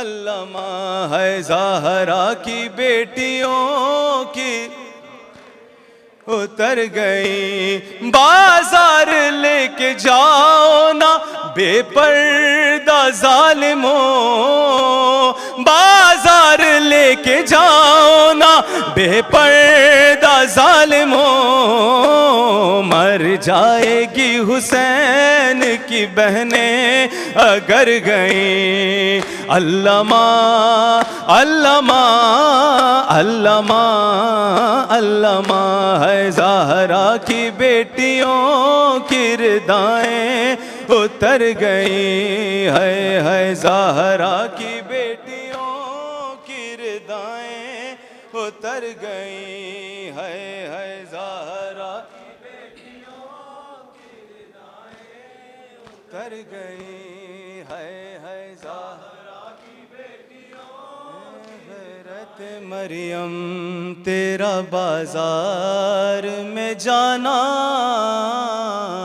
اے غیرت مریم تیرا بازار میں جانا، اے غیرت مریم تیرا بازار میں جانا، اے غیرت مریم تیرا بازار میں جانا، نہ بھول سکے گا اس تا حشر زمانہ، اے غیرت مریم تیرا بازار میں جانا، اے غیرت مریم تیرا بازار میں جانا، اے غیرت مریم تیرا بازار میں جانا، اے غیرت مریم تیرا کیوں زینب و کلثوم کی چھنتی ہے ردائیں، کیوں زینب و کلثوم کی چھنتی ہے ردائیں، جاؤ ارے لوگو میرے غازی کو بلانا، جاؤ ارے لوگو میرے غازی کو بلانا، اے غیرت مریم تیرا بازار میں جانا، اے غیرت مریم تیرا بازار میں جانا، اے غیرت مریم تیرا بازار نہ بھول سکے گا اس تا حشر زمانہ، اے غیرت مریم جانا، اے غیرت مریم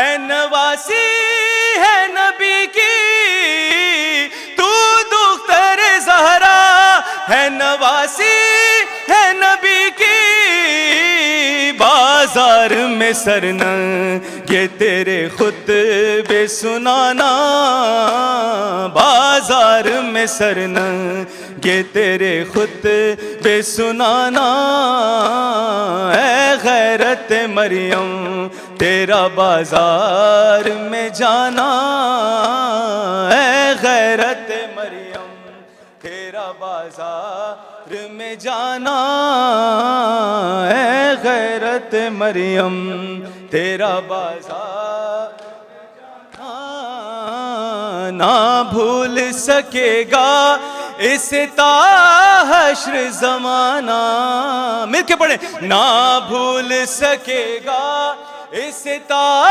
حشر زمانہ، اے غیرت مریم تیرا، اے غیرت مریم تیرا میں جانا، اٹھتی نہیں بابا سے تیری لاش علی اکبر، اٹھتی نہیں بابا سے تیری لاش علی اکبر، تھا تو نے بیٹا میرے لاشے کو اٹھانا، تھا تو نے بیٹا میرے لاشے کو اٹھانا، اے غیرت مریم تیرا بازار میں جانا، اے غیرت مریم تیرا بازار میں جانا، اے غیرت مریم تیرا بازار میں جانا، اے غیرت مریم تیرا بازار میں جانا، نہ بھول سکے گا اس تا حشر زمانہ، نہ بھول سکے گا اس تا حشر زمانہ، اے غیرت مریم تیرا میں جانا، اے غیرت مریم تیرا بازار، تو دختر زہرا ہے نواسی ہے نبی کی، تو دختر زہرا ہے نواسی ہے نبی کی، بازار میں سرنگے تیرے خطبے سنانا، بازار میں سرنگے تیرے خطبے سنانا، اے غیرت مریم تیرا بازار میں جانا، اے غیرت مریم تیرا بازار میں جانا، اے تیرا بازار میں جانا، اے غیرت مریم، ہے وہ عابد بیمار تھا، وہ عابد تھا، وہ عابد بیمار تھا، مل کے پڑھے، وہ بیمار تھا، چلنے سے جو لاچار تھا، چلنے سے جو،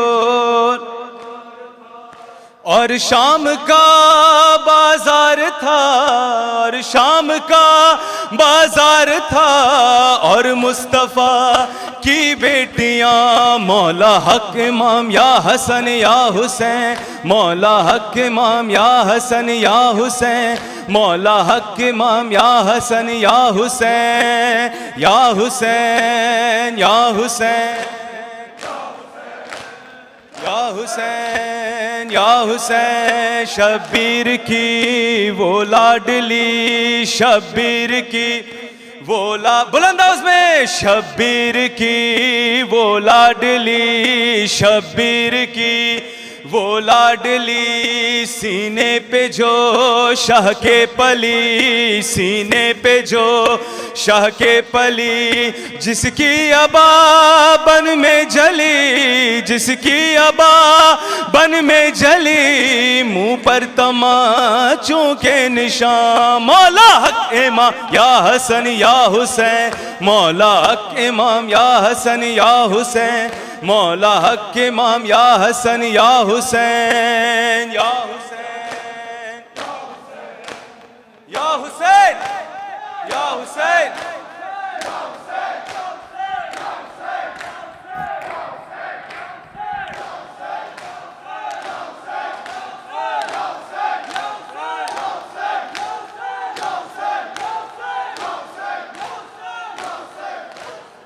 بر محمد وآل محمد بلند تر صلوات۔